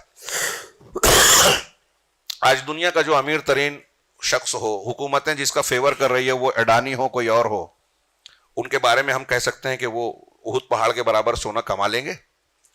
نہیں کما پائے گا۔ لیکن اگر کسی نے کما لیا، اللہ کے رسول کہہ رہے ہیں یہ ہو نہیں پائے گا، لیکن ہو گیا تو ہو جائے گا، تو کوئی خرچہ نہیں کرے گا اتنا۔ لیکن اللہ کے رسول صلی اللہ علیہ وسلم فرما رہے ہیں کہ مثل احد، احد کتنا بڑا پہاڑ ہے، سلسلہ ہے یہ، مدنی حضرات سے پوچھیے، آپ لوگوں میں جو حج عمرہ کرنے گئے دیکھیں، اس کے برابر سونا اللہ کے راستے میں کوئی خرچ کر دے، ما بلغ مد احدہم ولا نصیفہ، تو اس صحابہ کرام کے ایک مد اور اس کے آدھے مد، ایک مد 1 کلو سے بھی کم ہوتا ہے، لیکن ہم اس کو اپنی زبان میں کہہ لیں کہ کلو آدھا کلو، بالکل سیم ترجمہ نہیں ہے، سمجھانے کے لیے 1 کلو آدھا کلو بھی انہوں نے جو خرچ کیا، بعد والا، اور کس سے کہہ رہے ہیں؟ اللہ کے رسول خالد بن ولید جو خود صحابی ہیں، تو بعد والوں کا کیا معاملہ ہمارا اور آپ کا؟ ہاں، علی انجینئر کا اور غامدی کا، راشد ساز کا، فلاں کا، ڈھیما کا، روافظ کا، ان کا کیا معاملہ؟ 1 مد اور آدھا مد جو انہوں نے خرچ کیا اس کے برابر ہمارے پوری دولت، بلکہ احد پہاڑ کے برابر سونا نہیں پہنچ سکتا۔ کیا مقام ہے، مرتبہ ہے، فضیلت ہے صحابہ کرام کی، خاص طور سے سابقون الاولون کی، وہ ہم اندازہ نہیں لگا سکتے۔ اس جملے سے آپ کہہ سکتے ہیں، مسلم شریف کی ایک روایت میں ہے کہ النجوم امانۃ للسماء، کہ یہ ستارے آسمان کے محافظ ہیں، ضامن ہیں۔ فاذا ذهبت النجوم اتى السماء ما توعد، جب یہ ستارے چلے جائیں گے تو آسمان میں وہ چیز آئے گی جس کا وعدہ کیا جا رہا ہے، یعنی سارا نظام درہم برہم ہو جائے گا، قیامت آئے گی۔ تو اسی طرح اللہ کے رسول نے کہا وَأَنَا أَمَانَةٌ لِأَصْحَابِي، اور میں اپنے صحابہ کے لیے محافظ ہوں، امین ہوں، ضامن ہوں۔ جب فَإِذَا ذَهَبْتُ أَتَى أَصْحَابِي مَا يُوعَدُونَ، جب میں چلا جاؤں گا تو میرے صحابہ پر وہ آ جائے گا جس کا ان سے وعدہ کیا گیا ہے۔ آپس میں کچھ اختلافات ہوں گے، نبی صلی اللہ علیہ وسلم گئے، سب سے بہترین زمانہ، پھر اس کے بعد والوں سے سب سے بہترین، لیکن وہاں کچھ نہ کچھ مسائل ہوں گے، پھر اس کے بعد سے سب سے بہترین، لیکن وہاں اور زیادہ مسائل ہوں گے۔ تو صحابہ کرام میں وہ بات آئے گی جن کا ان سے وعدہ کیا گیا ہے۔ وَأَصْحَابِي أَمَانَةٌ لِأُمَّتِي، اور میرے صحابہ امت کے لیے، میری امت کے لیے امین ہیں، محافظ ہیں، ضمانت ہیں۔ ہاں، فَإِذَا ذَهَبَ أَصْحَابِي أَتَى أُمَّتِي مَا يُوعَدُونَ، جب میرے صحابہ چلے جائیں گے تو میری امت پر وہ آ جائے گا جن کا ان سے وعدہ کیا گیا۔ صحابہ کے بعد فتنوں کا دروازہ کھل جائے گا، سرپٹ کھلے گا، اور قیامت تک فتنے تیزی سے آتے ہی رہیں گے۔ صحابہ کرام سے بہت ساری چیزوں کی روک تھی، امت کے مسائل کی۔ ہاں، یہ صحابہ کا درجہ، اس کی بھی تشریح کا موقع نہیں ہے۔ یہ چند آیات اور حدیثیں میں نے پیش کی، صحابہ کرام کے اقوال پیش کروں۔ دیکھیے میرا وقت ختم ہو رہا ہے، اصل موضوع باقی ہے۔ ہاں، میں صرف اشارہ کروں ایک قول کی طرف۔ اگر صرف اقوال صحابہ، تابعین، طب تابعین، محدثین، ائمہ کے اقوال کو نقل کریں تو کئی جلدوں کی موٹی موٹی کتاب تیار ہو جائے گی صحابہ کرام کے مقام، مرتبہ، درجات، فضائل بیان کرنے میں۔ حضرت ابن مسعود کا بہت مشہور قول ہے، اس کا ایک حصہ سنا دوں کہ اللہ کے رسول حضرت ابن مسعود کہتے ہیں کہ جو شخص اسوہ بنانا چاہتا ہے، کسی کو نمونہ بنانا چاہتا ہے، تو وہ چاہیے کہ نبی صلی اللہ علیہ وسلم کے صحابہ کو نمونہ بنائیں، کیونکہ وہ لوگ اس امت میں اپنے دل کے اعتبار سے سب سے نیک، ابر ہذہ الامہ قلوبا، دل کے اعتبار سے سب سے نیک ہے۔ وَأَعْمَقُهُمْ عِلْمًا، علم میں سب سے گہرے ہیں۔ آج کل کچھ لوگ نئی تحقیق پیش کرتے ہیں، سمجھتے ہیں کہ ہمارا علم ان سے زیادہ ہو گیا۔ بات کے فلاسفہ نے ایسی بات کہی تھی، ہمارے اسلاف نے بڑا بہترین رد کیا۔ کہا کہ صحابہ کرام جن علوم کی جڑوں پر کام کرتے تھے نا، بعد کے لوگ شاخ پتیوں میں الجھے رہے، زندگیاں کھپا دی، اور یہ کوئی مبالغہ نہیں ہے، ثابت کیا انہوں نے ڈیٹیل میں، جس کا بھی موقع نہیں ہے۔ تو علم کے اعتبار سے سب سے گہرے ہیں۔ وَأَقَلُّهُمْ تَكَلُّفًا، اور تکلف میں سب سے کم تر، تکلف کو میں یوں کہہ لوں آپ سمجھانے کے لیے کہ ٹیپ ٹاپ، فیشن، دکھاوا، خوب زرق برق لباس، دکھاوا، یہ چیزیں نہیں، سادگی، تکلف نہیں، سب سے سادے لوگ۔ وَأَقْوَمُهَا هَدْيًا، اور سب سے بہترین، سب سے درست اخلاق اور چال چلن والے، وَأَحْسَنُهَا أَخْلَاقًا أَوْ خُلْقًا، اور سب سے بہترین اخلاق میں۔ یعنی یہ صحابہ کرام کی صفت بتائی کو کس نے؟ یہ حضرت عبداللہ ابن مسعود رضی اللہ تعالیٰ عنہ نے۔ اور ایسے کئی اقوال ہیں، میں ایک قول کی طرف اشارہ کروں۔ یقیناً آپ نے سنا ہوگا کہ حضرت عبداللہ ابن مبارک رحمہ اللہ سے کسی نے پوچھا کہ حضرت عمر بن عبدالعزیز زیادہ فضیلت والے ہیں یا حضرت امیر معاویہ؟ ایسے کئی اقوال ملیں گے آپ کو۔ تو عبداللہ ابن مبارک نے جو جواب دیا، اگر کوئی سمجھے مانے تو اس کا دل روشن ہو جائے گا، ایمان بڑھے گا۔ انہوں نے کہا کہ امیر معاویہ رضی اللہ تعالیٰ عنہ نے نبی کریم صلی اللہ علیہ وسلم کے ساتھ جو گزارا وقت، اور آپ کی معیت میں، صحبت میں، صحابیت کہہ لیجئے، صحبت میں جو ایک غبار ان کی ناک کے بال میں آیا، وہ بھی عمر بن عبدالعزیز رحمہ اللہ سے زیادہ فضیلت والا ہے۔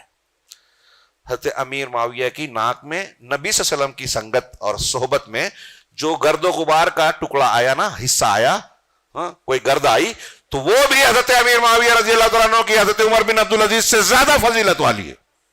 یہ ہے مقام صحابیت جو ہمارے اسلاف نے سمجھا تھا. امام شافعی کہتے ہیں کہ صحابہ کرام ہر فضیلت میں ہم سے اونچے ہیں بعد والوں سے، دین میں، ایمان میں، علم میں، فضیلت میں، عقل اور سوجھ بوجھ میں، ہر اعتبار سے وہ اونچے ہیں. اور ان کی رائے ہمارے حق میں، ان کی رائے ہمارے حق میں ہماری اپنی رائے سے زیادہ بہتر ہے. ان اقوال کی روشنی میں ایک دو قول یہ دیکھیے کہ اب صحابہ کرام سے متعلق ہمارا موقف یا اہل السنہ والجماعہ کا بطور خاص مشاجرات میں کیا ہونا چاہیے. تو پہلے یہ کہ صحابہ کرام کے متعلق امام طحاوی کی شرح العقیدۃ الطحاویہ کا متن کا ایک حصہ میں پڑھ رہا ہوں اور تیزی سے میں اس کا ترجمہ کر رہا ہوں کہ وہ کہتے ہیں وَنُحِبُّ أَصْحَابَ رسول اللہ صلی اللہ علیہ وسلم، ہم رسول اللہ علیہ وسلم کے صحابہ سے محبت کرتے ہیں. وَلَا نُفْرِدُ فِي حُبِّ أَحَدٍ وَلَا نَتَبَرَّأُ مِنْ أَحَدٍ مِّنْهُمْ، ہم کسی ایک آدمی کو ان میں سے مفرد کر کے اکیلا محبت میں اکیلا نہیں کرتے کہ کسی ایک سے محبت کریں یا چند سے کریں، اور نہ ہی کسی ایک صحابی سے بھی براءت کا اظہار، ایک صحابی سے بھی ہم بیزاری، براءت، لا تعلقی کا اظہار نہیں کرتے. ایک یہ اہل سنت والجماعت کا عقیدہ بتا رہے ہیں، متفقہ عقیدہ ہے، پوری امت مانتی ہے یہ. اب اگر کوئی ایک یا دو چار صحابی کو بھی برا بھلا کہہ رہا ہے، وہ اس کے خلاف جا رہا ہے. ایک صحابی کو بھی ہم سے براءت نہیں کرتے. وَنُبْغِضُ مَن يُبْغِضُهُمْ، اور جو ان سے نفرت کرتا ہے، بغض رکھتا ہے، ہم اس سے بغض رکھتے ہیں. یہ ایمان کا تقاضا ہے. جو صحابہ کو برا بھلا کہے، ابھی میں نے شروع میں مولانا ابو العلا مودودی صاحب کا، سید قطب کا یا کچھ لوگوں کا نام لیا تو کچھ لوگوں کو برا لگتا ہے. نام نہیں لینا چاہیے. یہاں نام لینا، ہمارے اہل علم نے کہا جہاں لوگ مشہور ہوں، ان کے نام، ان کی شہرت، ان کی بعض چیزوں کی وجہ سے کچھ لوگ گمراہی کا شکار ہوتے ہوں، متاثر ہوتے ہوں، تو وہاں نام لے کر ان کا رد کرنا فرض ہے تاکہ لوگوں کو متنبہ کیا جا سکے، ضروری ہے. تو انہوں نے بڑا کام کیا، کتابیں لکھی، مفکر اسلام، دانشور، فلاں ڈیما، لیکن اگر قرآن و حدیث کے خلاف ان کی بات ہے تو ہمارے پیروں کے نیچے. ہم ان سے بغض رکھیں گے جو صحابہ سے بغض رکھتے ہیں. اگر بغض نہیں ہے، تعویل ہوگی تو الگ بات. تو ہمارا طریقہ ہے کہ جو صحابہ سے بغض رکھے، ایک رافضی سے ایک سنی کو مسلمان محبت نہیں ہو سکتی. شیخ حسن البنا، اخوان المسلمین اور جماعت اسلامی کہتے ہیں کہ ہمارا جو اختلاف ہے اس کو چھوڑ دیجئے، جس میں اتفاق ہے ساتھ ساتھ چلیں. یہ فروعی معاملات میں ٹھیک ہے، منہج عقیدے اور مسلمہ عقیدوں کے سلسلے میں نہیں چلے گا. سمجھیے اس کو. لوگ غلط سلط کو ملا دیتے ہیں، ملاوٹ کرتے ہیں. ہمارے ہاں بھی کچھ لوگ اس طرح پیدا ہو جاتے ہیں. اختلاف، آج مسلمانوں کے حالات بڑے نازک ہیں. حالات نازک ہونے کا مطلب ہے کہ ہم شرک سے سمجھوتا کر لیں، خاموشی اختیار کر لیں.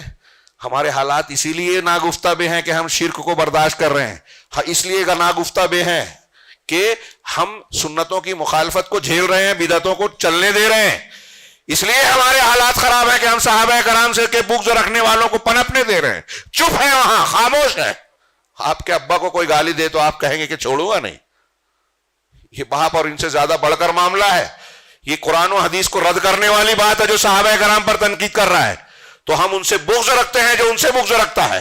وہ بغیر الخیر یذکرہم، اور وہ شخص جو خیر کے علاوہ ان کا ذکر کرتا ہے، اچھائی کے ساتھ صحابہ کا ذکر نہیں کرتا، ہم اس سے بھی بغض رکھتے ہیں. ولا نذکرہم الا بخیر، اور ہم صحابہ کا ذکر صرف خیر کے ساتھ کرتے ہیں. وحبہم دین، یہ آخری جملہ دماغ میں رکھیے، وحبہم دین و ایمان و احسان، ان سے محبت رکھنا دین ہے، ایمان ہے، احسان ہے. یہ تاریخ نہیں ہے، تنقید سے بالا تر والا اصول نہیں چلے گا. ان سے محبت رکھنا دین ہے، ایمان ہے، احسان ہے. وَبُغْضُهُمْ كُفْرٌ وَنِفَاقٌ وَطُغْيَانٌ، ان سے نفرت کرنا، ان سے یعنی صحابہ کرام سے نفرت کرنا، یہ کفر ہے، نفاق ہے، طغیان ہے. اگر کوئی سارے صحابہ کرام کو علی اطلاق کہے تو اس کا کفر، ابن عثیمین کہتے ہیں کہ اس کے کافر ہونے میں کوئی شک نہیں، اور اگر کوئی اس کے کافر ماننے میں شک کرے تو وہ کافر. جو شک کرے وہ کافر، کیونکہ وہ قرآن و حدیث کے بارے میں شک کر رہا ہے. عمر بن عبدالعزیز رحمہ اللہ سے پوچھا گیا مشاجرات صحابہ کے سلسلے میں، یہ قول دھیان رکھیں. حضرت عمر بن عبدالعزیز خلیفہ خامس، ان سے پوچھا گیا حضرت علی اور عثمان کے بارے میں، جمل اور صفین کے بارے میں یہ جو جنگیں ہوئی جس کا میں نے ذکر کیا مشاجرات صحابہ، تو پوچھا گیا کہ اس بارے میں آپ کا کیا کہنا ہے؟ وما کان بینہم، اور ان کے درمیان جو اختلافات ہوئے صحابہ میں، تو کہا فقالا تلک دماء کف اللہ یدی عنہا. کیا بات ہے، یہ سلف کا منہج ہے، اہل سنہ کا منہج ہے کہ یہ وہ خون تھے جس سے اللہ نے میرے ہاتھوں کو بچا رکھا ہے. میں اس خون میں شریک نہیں ہوں کہ کسی صحابی کو میں نے ان پر دست درازی کی ہو. اللہ نے میرے ہاتھوں کو ان کے خون سے محفوظ رکھا ہے. وَأَنَا أَكْرَهُ أَنْ أَغْمِسَ لِسَانِي فِيهَا، اللہ نے میرے ہاتھ کو بچا رکھا ہے تو میں یہ ناپسند کرتا ہوں کہ اپنی زبان کو اس سے لت پت کروں. میں زبان سے کچھ نہیں بولوں گا، ان کے بارے میں کوئی بری بھلی بات نہیں کہوں گا. یہ طبقات کبریٰ میں روایت نقل کی ہے. امام ابو زرع رازی رحمہ اللہ فرماتے ہیں کہ اذا رأيت الرجل ينقص احدا من اصحاب رسول اللہ صلی اللہ علیہ وسلم فاعلم انه زندیق. بڑا مشہور قول ہے کہ جب تم کسی آدمی کو دیکھو کہ وہ اصحاب نبی سے کسی میں سے کسی کو برا بھلا کہہ رہا ہے، اس کی تنقیص کر رہا ہے، تو جان جاؤ کہ وہ زندیق ہے، بددین ہے، بے دین ہے. ہاں کیوں؟ وذالک، وہ اس لیے کہ ان الرسول عندنا حق والقرآن حق، کہ ہمارے نزدیک رسول حق ہیں، قرآن حق ہے. وَإِنَّمَا أَدَّى إِلَيْنَا هَذَا الْقُرْآنَ وَالسُّنَنَ أَصْحَابُ رسول اللہ صلی اللہ علیہ وسلم. آپ ہم قرآن کو حق مانتے ہیں، سنتوں کو حق مانتے ہیں، رسول کو حق مانتے ہیں، تو قرآن اور سنتوں کو ہم تک پہنچانے والے صحابہ ہی ہیں، صحابہ کرام ہی ہیں. ہاں اب صحابہ نے جب ہم تک یہ پہنچائی چیزیں، تو آپ اور ہم یا کوئی اگر صحابہ کرام کو مجروح کرتا ہے، اس کا مطلب ہمارے پورے دین کی دیوار کو، عمارت کو ڈھا رہا ہے. صحابہ کرام کو برا بھلا کہنے کا مطلب یہ کہ قرآن بھی رد ہو جائے، حدیث بھی رد ہو جائے، کیونکہ وہی تو راوی ہے قرآن و حدیث کے. اچھی طرح سمجھیں اسے. ہاں تو شیخ نے آگے ابو ذر رازی نے کہا وَإِنَّمَا يُرِيدُونَ أَن يُجَرِّحُوا شُهُودَنَا لِيُبْطِلُوا الْكِتَابَ وَالسُّنَّةَ، کہ وہ لوگ ہمارے شہود کو، ہمارے گواہوں کو جو صحابہ کرام ہیں، ان کو مجروح کرنا چاہتے ہیں، مخدوش کرنا چاہتے ہیں. کیوں؟ تاکہ کتاب اور سنت کو باطل قرار دے دیویں. والجرح بہم اولا وہم زنادقہ، اور وہ ان کی جرح کرنا زیادہ بہتر ہے، اور وہ ہیں زنادقہ بددین جو صحابہ پر کیچڑ اٹھائے. الکفایہ فی علم روایہ، خطیب بغدادی نے یہ روایت نقل کی ہے، یہ قول نقل کیا ہے. اس طرح کے اقوال کی بھرمار پائیں گے کہ جو صحابہ کرام پر زبان تان دراز کرتا ہے، حقیقت میں وہ اسلام کو نشانہ بناتا ہے. امیر معاویہ سے کے بارے میں غالباً امام نسائی سے کسی نے پوچھا کہ ان کے بارے میں کچھ کہنا کیسا ہے، تو انہوں نے کہا کہ صحابہ کرام ہمارے دین کی عمارت کی دیواریں ہیں، حفاظت کرنے والی، اور معاویہ اس کا دروازہ ہے. جو اس دروازے کو نشانہ بناتا ہے، وہ اس دروازے سے گھس کے عمارت کو توڑنا چاہتا ہے. ایک صحابی پر بھی کلام کرنا ایمان کے خلاف ہے. ہاں آخر میں ایک لمبی عبارت ہے لیکن بڑی شاندار. شیخ کتنا وقت ہے؟ جزاک اللہ خیر، بارک اللہ فیکم. ہاں روز تو نہیں آؤں گا. علامہ ابن تیمیہ کی ایک عبارت ہے، شیخ امام بربہاری رحمہ اللہ، اور ایسے عقیدے کی 20-50 کتابیں آپ دیکھ لیجئے. ہاں ایک ابو مظفر سمعانی نے اہل الحدیث اہل السنہ والجماعہ کی ایک خصوصیت یہ لکھی ہے کہ آپ دیکھیں گے کہ اللہ کے رسول صلی اللہ علیہ وسلم کے زمانے سے لے کر آج تک جتنی کتابیں آپ عقیدے کی پڑھیں گے، ہاں ہندوستان میں لکھی گئی ہو، عرب میں لکھی گئی ہو، افریقہ میں لکھی گئی ہو، کسی اور ملک میں لکھی گئی ہے، دنیا کے کسی بھی حصے میں، عبارتوں کا فرق ملے گا، بات ایک ہی ملے گی، عقیدے میں منہج ایک ملے گا. لوگ کہتے ہیں کہ ہمارے یہاں اختلاف حدیثوں کی وجہ سے، جو لوگ حدیث نہیں مانتے، جو قرآن و حدیث سے ہٹتے، سب سے زیادہ اختلاف ان کے یہاں ملے گا. بہرحال علامہ ابن تیمیہ کی شرح العقیدۃ الواسطیہ کی یہ عبارت بڑی غور سے سنیے. ہاں اس کی بھی میں بہت زیادہ تشریح نہیں کر سکوں گا، حالانکہ اس کا تقاضا ہے. وہ کہتے ہیں من اصول اہل السنۃ والجماعہ سلامت قلوبہم والسنتہم لاصحاب رسول اللہ صلی اللہ علیہ وسلم، کہ اہل سنت والجماعت کے دین کی بنیادوں میں سے، اصول میں سے یہ ہے، ایک بنیاد یہ ہے کہ ان کی زبانیں اور ان کے دل اصحاب رسول صلی اللہ علیہ وسلم کے تعلق سے پاک، صاف اور واضح ہو. یعنی زبان سے بھی صحابہ کرام کو برا بھلا نہیں کہتے، دل میں بھی ان کے تعلق سے کوئی کینہ، کپٹ اور بغض و عناد نہیں رکھتے. تو ہمارا دل اور ہماری زبان اہل سنت کے اصول میں سے ہے، یہ عقیدے کے اصول میں سے ہے. اور میں نے یہ جو جملہ کہہ رہے ہیں علامہ ابن تیمیہ آگے دلیلیں بھی دے رہے ہیں ایک ایک دو، لیکن اس سے پہلے شروع میں جو میں نے کچھ آیتیں اور حدیثیں پیش کی، سمجھ لیجئے کہ یہ وہ دلیلیں کی، اس دلیلوں کی بنیاد پر ہمارا یہ موقف ہے۔ تو اصول اہل سنہ والجماعہ ہے کہ ہمارے دل اور زبان صحابہ کے تعلق سے پاک صاف ہیں، جیسا کہ اللہ تبارک و تعالیٰ نے یہ بات اپنے فرمان میں بیان کی، والذین جاؤوا من بعدہم، جو لوگ ان کے بعد آنے والے ہیں، آتے ہیں، وہ کہتے ہیں یقولون ربنا اغفر لنا ولاخواننا الذین سبقونا بالایمان، کہ پروردگار ہمیں بخش دے اور ہمارے ان بھائیوں کو جو ایمان میں ہم سے سبقت لے گئے، ولا تجعل فی قلوبنا غلا للذین آمنوا ربنا انک رؤوف رحیم، اور ہمارے دلوں میں ایمان والوں کے لیے کینہ کپٹ مت رکھ۔ اس آیت کی روشنی میں ہمارا دل ان کے تعلق سے صاف رہتا ہے، غل نہیں ہے، کینہ کپٹ نہیں ہے، ان کے لیے بخشش کی دعا کرتے ہیں۔ اسی طرح نبی صلی اللہ علیہ وسلم کی اطاعت کی بنیاد پر ہماری زبان اور دل صاف ہوتا ہے۔ نبی صلی اللہ علیہ وسلم کے اس فرمان کی وجہ سے کہ آپ نے کہا لا تسبوا اصحابی، میرے صحابہ کو گالی نہ دو۔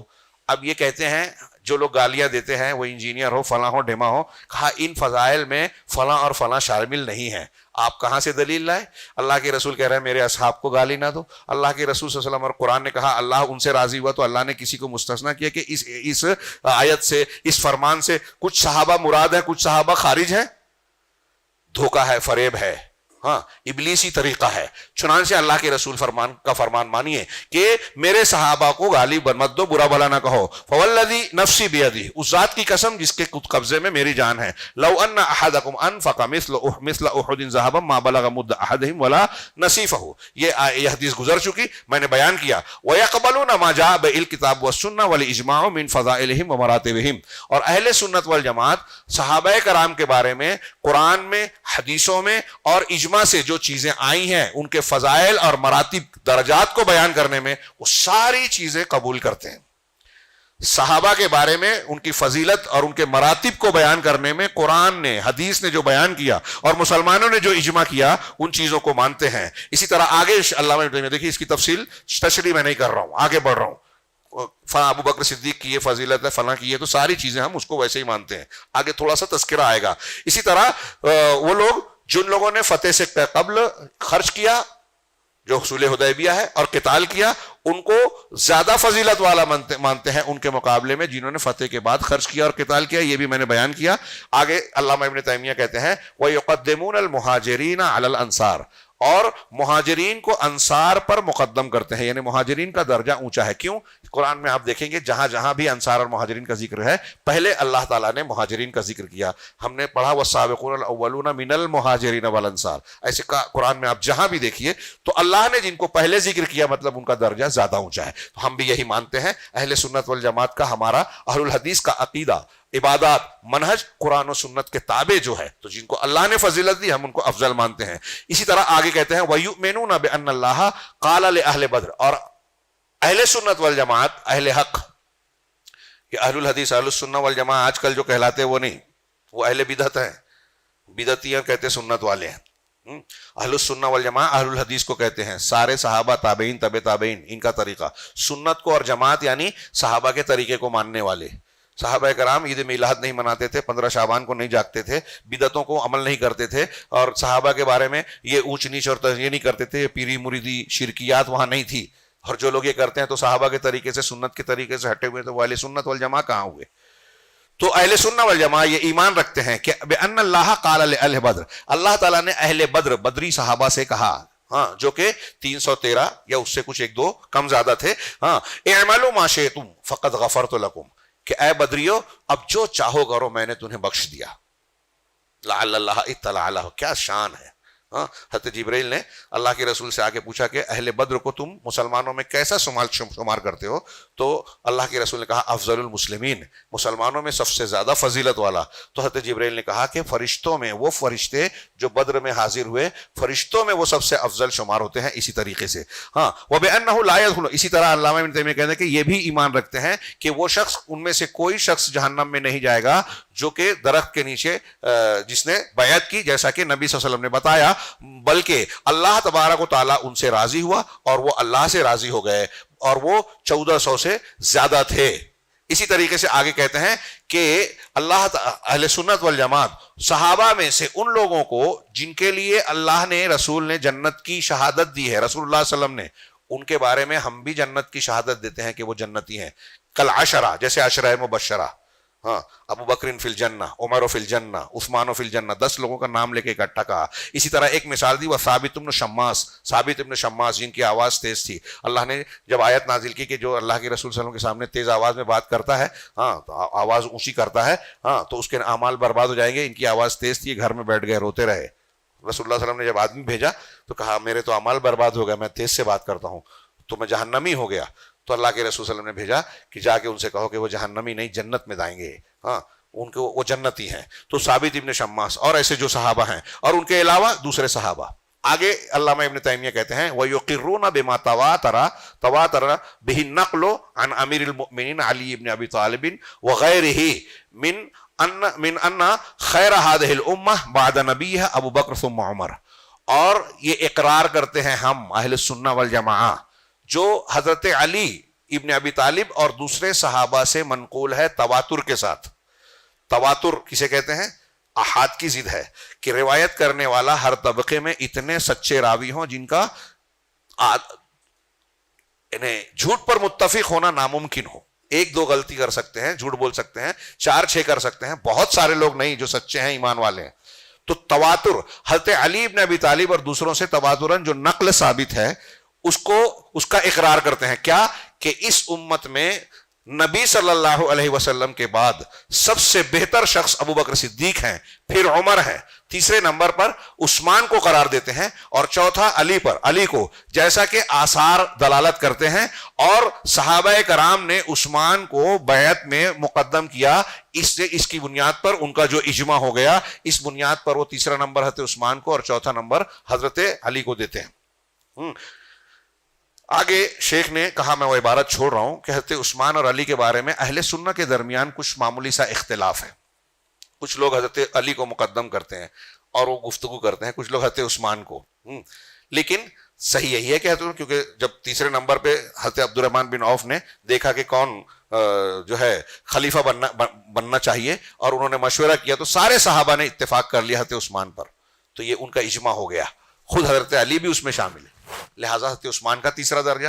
تو یہ خلافت کے سلسلے میں تھوڑا اختلاف ہوا، اور علامہ ابن تیمیہ نے یہ کہا کہ اس میں سے کون افضل ہے، اس میں تھوڑا سا اختلاف ہے، لیکن یہ اختلاف بنیادوں میں نہیں ہے. کوئی بنیادی، جمہور اہل سنت کے نزدیک یہ کوئی بنیادی بات نہیں ہے، یعنی حضرت عثمان اور حضرت علی کے درمیان والا تقدیم کا مسئلہ. ہاں، اور لیکن اصل مسئلہ کیا ہے کہ یہ ایمان رکھتے ہیں کہ رسول اللہ صلی اللہ علیہ وسلم کے بعد جو خلیفہ تھے ابو بکر، پھر عمر، پھر عثمان، پھر علی، یہ ترتیب سارے امت مانتے ہیں، ہم مانتے ہیں. اگر کوئی شخص ان میں سے کسی ایک کی خلافت پر طعن و تشنیع کرتا ہے، کسی ایک، غور کیجئے، کسی ایک کی خلافت پر، ومن طعن فی خلافت احد من ہؤلاء، کسی ایک کی بھی خلافت پر ترتیب میں، اہلیت میں کہ وہ اس کا اہل تھا نہیں تھا، یہ بحث کرتا ہے، ان پر نقد کرتا ہے، فہو اضل من حمار اہلہ، تو وہ اپنے گھر کے گدھے سے زیادہ گمراہ ہے، گیا گزرا ہے. کون کہہ رہا ہے؟ ابن تیمیہ. ابن تیمیہ نے رحمہ اللہ نے یہ بات کہی امام احمد بن حنبل سے نقل کر کے. تو جو صحابہ میں اب دیکھیے کہ حضرت شیعہ ابو بکر صدیق، عمر فاروق اور عثمان غنی کے بارے میں یہ عقیدہ رکھتے ہیں کہ خلافت و امامت علی کا، اہل بیت کا حق تھا، انہوں نے غصب کر لیا، چھین لیا، لہٰذا انہوں نے جب چھینا تو مرتد ہو گئے. جنہوں نے ان کے ہاتھ پہ بیعت کی وہ بھی نعوذ باللہ مرتد ہو گئے. اب ان سے تاثر اختیار کر کے ہمارے یہاں دیکھیے خلافت و ملوکیت کو بیان کرنے والے حضرت عثمان پر طعن و تشنیع کرتے ہیں کہ انہوں نے قرابت داری کی بنیاد پر کچھ فیصلے کیے، پھر حضرت امیر معاویہ کو اس میں کیا، امیر معاویہ کو نقد کا نشانہ بنایا، پھر امیر معاویہ سے آگے بڑھ کے یزید، پھر کربلا کا معاملہ خوب بڑھا چڑھا کر 10 محرم کو یا محرم کے پیریڈ میں پیش کیا جاتا ہے. پہلے یزید، پھر یزید کے باپ معاویہ، معاویہ کو جب کیا تو معاویہ کو برقرار رکھنے والے عثمان، اور معاویہ رضی اللہ تعالیٰ عنہ کو شام کا والی بنانے والے عمر فاروق، سب لپیٹے میں آ جاتے ہیں، اور ان کو ماننے والے بھی. ہمارا آدمی اس کو سمجھتا ہی نہیں ہے، اس قسم کی بکواس میں لگا رہتا ہے. جہاں وہ مہینہ آیا اس میں لگتا ہے، ایسا لگتا ہے کہ اسلام کا کوئی فریضہ ہے کہ آپ کربلا سے متعلق گفتگو کریں. ماہ محرم آ جائے اور چلا جائے اور آپ ایک مرتبہ بھی کربلا کا ذکر نہ کریں، آپ کے مسلمان ہونے میں کوئی فرق نہیں پڑے گا، یاد رکھیے. موقع نہیں ہے تفصیل کا. آگے بڑھتے ہیں کہ وہ شخص گدھے سے زیادہ. پھر آگے علامہ ابن تیمیہ نے کہا وَيُحِبُّونَ أَهْلَ بَيْتِ رسول اللہ صلی اللہ علیہ وسلم وَيَتَوَلَّوْنَهُمْ، کہ اہل سنت والجماعت اہل بیت رسول صلی اللہ علیہ وسلم سے محبت رکھتے ہیں اور ان کی تولیت، ان سے ولایت اور دوستی رکھتے ہیں، ان کی عزت کرتے ہیں اہل بیت سے بھی. دیکھیے ہمارے یہاں رافضی ہیں، آگے آ رہا ہے، ہاں وَيَحْفَظُونَ فِيهِمْ وَصِيَّةَ رَسُولِ اللَّهِ صلی اللہ علیہ وسلم، اور ان کے بارے میں اللہ کے رسول صلی اللہ علیہ وسلم کی وصیت کی حفاظت کرتے ہیں اس طرح سے کہ آپ نے غدیر خم، ہاں 18 ذی الحجہ کو حج سے لوٹتے ہوئے خم کے مقام پر جو ایک شخص کے نام پر رکھی ہوئی جگہ ہے مکہ مدینہ کے بیچ، اس جگہ پڑاؤ ڈالا تو وہاں آپ نے کہا تھا اذکرکم اللہ فی اہل بیتی، اذکرکم اللہ فی اہل بیتی، اذکرکم اللہ فی اہل بیتی، میں اپنے اہل بیت کے بارے میں تم کو اللہ کی یاد دلاتا ہوں کہ اگر تم ان کا حق مارو گے تو اللہ تم کو پکڑے گا، تو ان کا خیال رکھنا، ان کے حقوق کا، ان سے محبت کرنا، تو ہم اس کا لحاظ کرتے ہیں. اس کا یہ مطلب نہیں کہ اہل بیت کو ہم دوسروں سے زیادہ مقام دے دیں. شیعہ جو کرتے ہیں، اب دیکھیے ایک بات دھیان رکھیے، ہم اہل بیت سے محبت رکھتے ہیں لیکن سارے اہل سنت والجماعت کا اتفاق ہے کہ ابوبکر صدیق، عمر فاروق، عثمان غنی، ہاں ان کا درجہ اہل بیت سے اونچا ہے، بہت اونچا مقام ہے اہل بیت سے. ہاں لیکن اہل بیت رسول کے سلسلے میں افراط و تفریط لوگوں نے، نواسب مخالفت کرتے ہیں، ہاں خوارج و نواسب، اور روافض جو ان سے محبت کا مظاہرہ کرتے ہیں. دنیا میں صوفی باطنی فرقے جتنے پیدا ہوئے وہ مسلمانوں کی اہل بیت سے محبت و عقیدت کو غلط طریقے سے کیش کرتے ہیں، سارے سلسلے ایک کو چھوڑ کر ہاں اہل بیت سے نسبت رکھتے ہیں. یہ 6 صدی 5ویں صدی میں ایران سے، خراسان سے پیدا ہوئے اور اپنے آپ کو اللہ کے رسول صلی اللہ علیہ وسلم کے خاندان سے جوڑتے ہیں. چشتی، قادری، نقشبندی، سہروردی، رفاعی، تیجانی، معلوم نہیں کیا کیا. ہاں خیر، تو اہل بیت سے محبت کرتے ہیں. وَيَتَبَرَّؤُونَ، ہاں پھر اس کے بعد شیخ علامہ ابن تیمیہ نے صحابہ اہل بیت کے کچھ لوگوں کا، حضرت عباس، حضرت خدیجہ امہات المومنین کا ذکر کیا. ہاں یہ بھی ایک دقت کی بات ہے لیکن ٹائم نہیں ہے کہ اہل بیت میں سر فہرست امہات المومنین شامل ہیں. شیعہ کہتے ہیں وہ اہل بیت میں نہیں ہے. میں نے کئی خطابات میں اس کا جواب دیا جو وہ دلیل دیتے ہیں، ہاں اور ان کا رد کیا. یہاں موقع نہیں ہے. ہاں اللہ کے نبی صلی اللہ علیہ وسلم کا گھر ہے. ہمارے اردو میں بھی بیوی کو کیا بولتے ہیں؟ اہلیہ. اہل سے ہی بنا ہے، اور یہ اہلیہ کو، بیوی کو ہی اہل بیت سے باہر کر رہے ہیں. اور دلیل دیتے ہیں کہ دیکھیے وہ بخاری وغیرہ میں روایت ہے، اللہ کے رسول نے چادر تانی، حضرت ام سلمہ نے ایک کونا پکڑا، آپ نے ایک کونا پکڑا اور یہ انہوں نے پکڑا، اور حسن حسین کو، علی فاطمہ کو نیچے رکھا اور کہا کہ یہ میرے اہل بیت ہیں. تو دیکھیے چادر کے نیچے جو ہے وہی اہل بیت ہے. حضرت ام سلمہ نے کہا میں بھی آ جاؤں نیچے، کہا نہیں تم جہاں ہو ٹھیک ہو. تو کہا دیکھیے اہل بیت میں وہ نہیں ہے ام سلمہ امہات المومنین.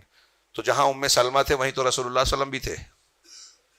اگر وہ اہل بیت سے باہر ہے ام سلمہ، تو خود گھر والا بھی گھر سے باہر ہے. جس کے گھر کی بات ہو رہی ہے اہل بیت رسول، رسول اللہ صلی اللہ علیہ وسلم کو بھی تو کونے پکڑ کے باہر کھڑے نا. وہ تو بتا رہے ہیں کہ جیسے رسول ہیں ویسے وہ ہیں گھر کا بنانے والے. اور دنیا میں بیٹی اور بیٹی کے بیٹوں کو، نواسے نواتیوں کو اس خاندان کا مانا جاتا ہے جہاں وہ بیائی جاتی ہیں، لیکن رسول کی خصوصیت یہ ہے کہ وہ میرے اہل بیت میں شمار ہوں گے. فاطمہ رضی اللہ تعالیٰ عنہ، ان کے شوہر، ان کے بیٹے، یہ بتانا تھا مقصد. اور بیوی تو ہوتی ہے اہل بیت. اذ قال لأہلہم کثوا، حضرت موسیٰ علیہ السلام کی بیوی کو قرآن نے اہل کہا. حضرت ابراہیم علیہ السلام کے ضمن میں بھی ہے. ہاں اور سورہ احزاب میں ازواج مطہرات کو اہل بیت کہا، اس کا کھینچتان کر کے شیعہ کہتے ہیں، روافظ کہتے ہیں کہ یہاں ابو بکر صدیق اور عثمان غنی نے قرآن کو جمع کرنے کے وقت جو ہے سورہ احزاب میں تبدیلی کر دی، جو سورہ بقرہ سے زیادہ لمبی تھی اس کو بہت چھوٹی کر دیا. نعوذ باللہ من ذالک.